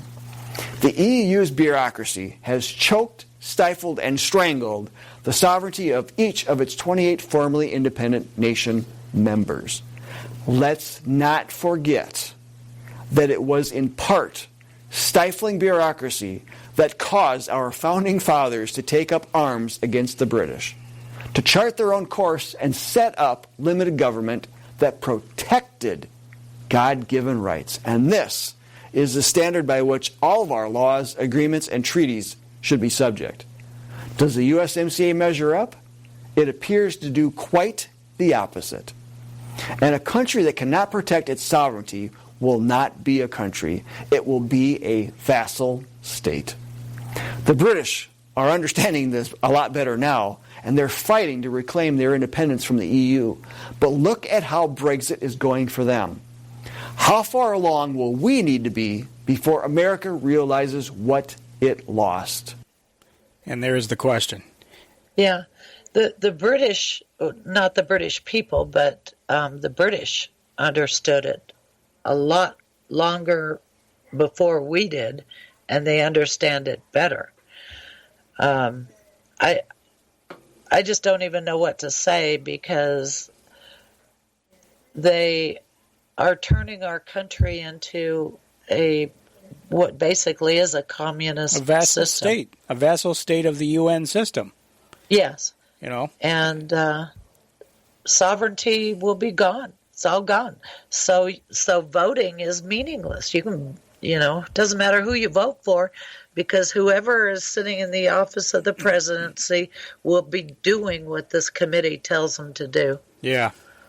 Well, and the United States does have the ability to pull out of any agreement, despite what people think that the Article 6 says. We still have the sovereignty to pull out of an international agreement. The problem is when the globalists are running the show, as we see again with the Brexit situation. Leaving isn't quite so easy when all they're doing is playing the people, putting on a show. Oh, yeah, I'm committed. We're going to do this. The people voted it. The people have to be, the people have been heard, and now we have to do the will of the people because blah, blah, blah. And then, of course, it never happens. Right. Because we got to negotiate. Agreements like that, treaties like that are a trap. It's a trap. Yeah. And well, I want to apologize in advance. The next couple of clips are a little lengthy. I tried to shorten them as much as possible, but there is so much good information, it was hard to cut anything out. And I did cut some out, where he may have repeated himself a little bit. But the Bird Society, again, why are they the only ones that doing the deep dive on this stuff that I can find? But they explored how similar parts of the USMCA are similar to the Trans-Pacific Partnership. Put them side by side on the screen. The text was identical in certain places. And again, Trump supposedly pulled us out. The language, though, is identical in certain places. So, and the reason why, as he covers in this next clip, the same people that drew up the TPP also helped negotiate at USMCA. The people that Trump called, all kinds of names because they're terrible negotiators, yet they were allowed to come on and help draft this USMCA agreement, which Trump will agree to. This is looked at as a win for him politically, and that's all that matters. To hell with the country. That's because people don't understand it. They believe what he's saying, and they don't verify what he actually is doing, what he actually did. Yeah, we said earlier that this is, I think it's a backdoor way of getting us into the Trans-Pacific Partnership, which has been renamed CPTPP, which is the Comprehensive and Progressive Agreement for the Trans-Pacific Partnership. And that word progressive is in there for a reason, because they've introduced all kinds of social justice warrior stuff into the agreement as well. Now, why don't people understand that what's being built is a global totalitarian system? What is wrong with people that they don't see that? I don't understand. Well, they're conned by the fairy tales. And frankly, I think people like believing lies. I don't know how else to say it. They like their lies because their lies make them feel comfortable. They don't want to face the truth. The truth is ugly. The truth is scary. The truth makes you realize that you're in a worse situation than you are. So just leave me alone and let me have my TV. Let me have my beverages. Let me watch football. And let me believe my lies, because my lies mean I don't have to face the fact that we're losing everything. The fact that we're leaving our children a world that will just ultimately, everything that they do will be micromanaged. Yeah. They're going to be slaves. controlled by algorithms and bureaucrats who are not elected or accountable to the people. Right. No humanity in the management system. Nobody wants to face that truth. So that's why. Lies are more comfortable. Lies enable you to stay in a fairy tale land. And that's what they give us, fairy tales. Anyway, back to the John Birch Society. Now, when the USMCA text was initially released back on September 30th of 2018 on the USTR website, it totaled for 1,812 pages in its initial draft. It has since then been revised to a total of 2,325 pages when it was released again on the date that it was signed back on November 30th of 2018. Hey, but we have to pass it to find out what's in it, right? Parties involved in this negotiation, of course, include the United States, Canada, and Mexico. So, is the USMCA a big win, as President Trump has been calling it? On the day the USMCA text was initially released, President Trump in a ceremony went to the Rose Garden and said, "Throughout the campaign, I promised to renegotiate NAFTA, and today we have kept that promise." So on the day that President Trump made his remarks from the Rose Garden, behind him were standing various officials who work at the USTR office and at the State Department who helped craft the new USMCA agreement. Now, many of the individuals behind him also had worked in the Obama administration crafting the TPP agreement. In fact, Trevor Kincaid, who was the Deputy Assistant U.S. Trade Representative for Public and Media Affairs for the Obama administration, essentially the PR spokesperson for the USTR office during the Obama era, said this about the individuals standing behind President Trump. Ironically, he called them horrible negotiators when running for office. It's really the same with the new name. It's basically the 22 Jump Street of trade deals. This begs the question, is the USMCA the same old like the TPP? Or is it something totally new? Should we give the benefit of the doubt to these individuals who worked on the USMCA? The day after the USMCA text, or actually the day that the text was itself released, that very morning, the U.S. ambassador to Canada, actually the former U.S. ambassador to Canada, that is, Bruce Heyman, said this, praising the agreement from CNBC's Squawk Box. He said, "It's obviously welcome news. This is welcome news for North America. It's welcome news for the markets, obviously, this morning." You may not recognize Mr. Heyman. However, his resume is quite impressive from a globalist standpoint. In addition to being a board member of the Chicago Council on Global Affairs, which is an affiliate of the pro-One World Government Council on Foreign Relations based in New York, Ambassador Heyman, has also served as the vice president for Goldman Sachs and served in the Obama administration as the U.S. ambassador to Canada, having been appointed by President Obama or nominated by President Obama in 2013 and then thereafter confirmed by the U.S. Senate in 2014. And this is what he had to say after reviewing the USMCA text. He said on television, "From some of the reads I got overnight, 2/3 of this agreement is essentially going back to TPP. All they did was take so much of the language of TPP and implement it here as it pertains to Canada." Here on the screen we have, to your left, you'll see Chapter 27 of the TPP, and on the right you'll see Chapter 30 of the USMCA. Both of these chapters are very identical. In fact, they have the same exact names, the Administrative and Institutional Provisions Chapter. This is a key chapter to both of the agreements because in both cases, this is the chapter that establishes the administrative or executive governing body for each of the agreements once they go into effect. In the case of the TPP, Chapter 27 established the TPP Commission, and in the case of the USMCA, its Chapter 30 establishes the creation of the Free Trade Commission. So what exactly is this Free Trade Commission in the USMCA? Well, it is an international bureaucracy. For under it are about 16 or so various committees that are subordinate to the Free Trade Commission. All of these committees are actually found in the various chapters of the USMCA that correspond to their particular subject. For example, in the Environment chapter of the USMCA agreement, there is a call to establish an environment committee, and so forth throughout the USMCA. So, in one of these committees of note right now is the Competitiveness Committee, which we find established in Chapter 26 of the USMCA, the chapter on competitiveness. In fact, the full name of the committee would be the North American Competitiveness Committee.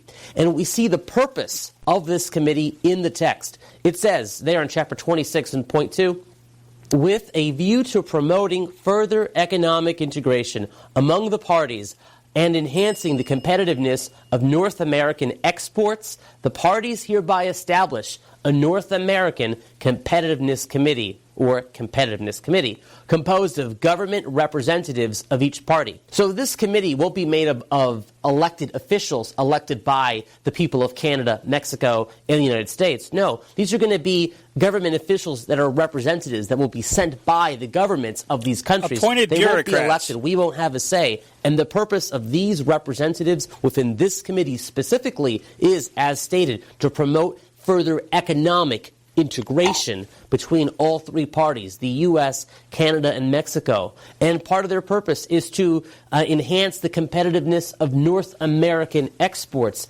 meaning all of our exports as a whole. So in the same chapter, 26, if we go on further down in regards to the powers or duties of the Competitiveness Committee, it states that the Competitiveness Committee shall discuss effective approaches and develop information sharing activities to support a competitive environment in North America that facilitates trade and investment between the parties and promotes, here it is again, economic integration and development within the free trade area. There you go. My God. Unelected bureaucrats. I've got one more clip, but we're just about out of time. I do have a caller on the line. Did you want to make a quick comment? Why don't you take the caller and let's do this again next week? Yeah, we'll have to get back into this more. Let's go to Wisconsin. And hello, caller, you're on the air. Well, no, you're not on the air. Hold on. Let's do it now. Now you should be on the air. Hello. Oh, ow, that was it. Yep, there you go. But yeah, it's Murr in Wisconsin. Yeah, we almost got it. We only have a couple minutes left. I just want to remind everyone we're spiritual beings, and right now during the solstice is when sacrifices are made, and this is how they hold this whole money system together, which is the bottom line, which is the problem, until we solve that. But also, the FISA, if you look at that, they used a special font. Comey is not named in it once. It's corny if you magnify it and look at it. But the QAnon, the QMAP thing, right, predicted that back in March. Now, I didn't have any phone or internet there for over 3 months, so I just scanned through some of the ones I missed and pointed it out to me, and I looked. And so there's correlations we can look for elsewhere. Get away from the Talmudia and let them fall flat broke. Don't use their little words. Man up, man caught. Everything they have. Make them fall flat broke. All right. Well, okay. Appreciate the call. Thank you. Isn't free. Yep, that's right. It requires eternal vigilance. Hey, thanks for the call.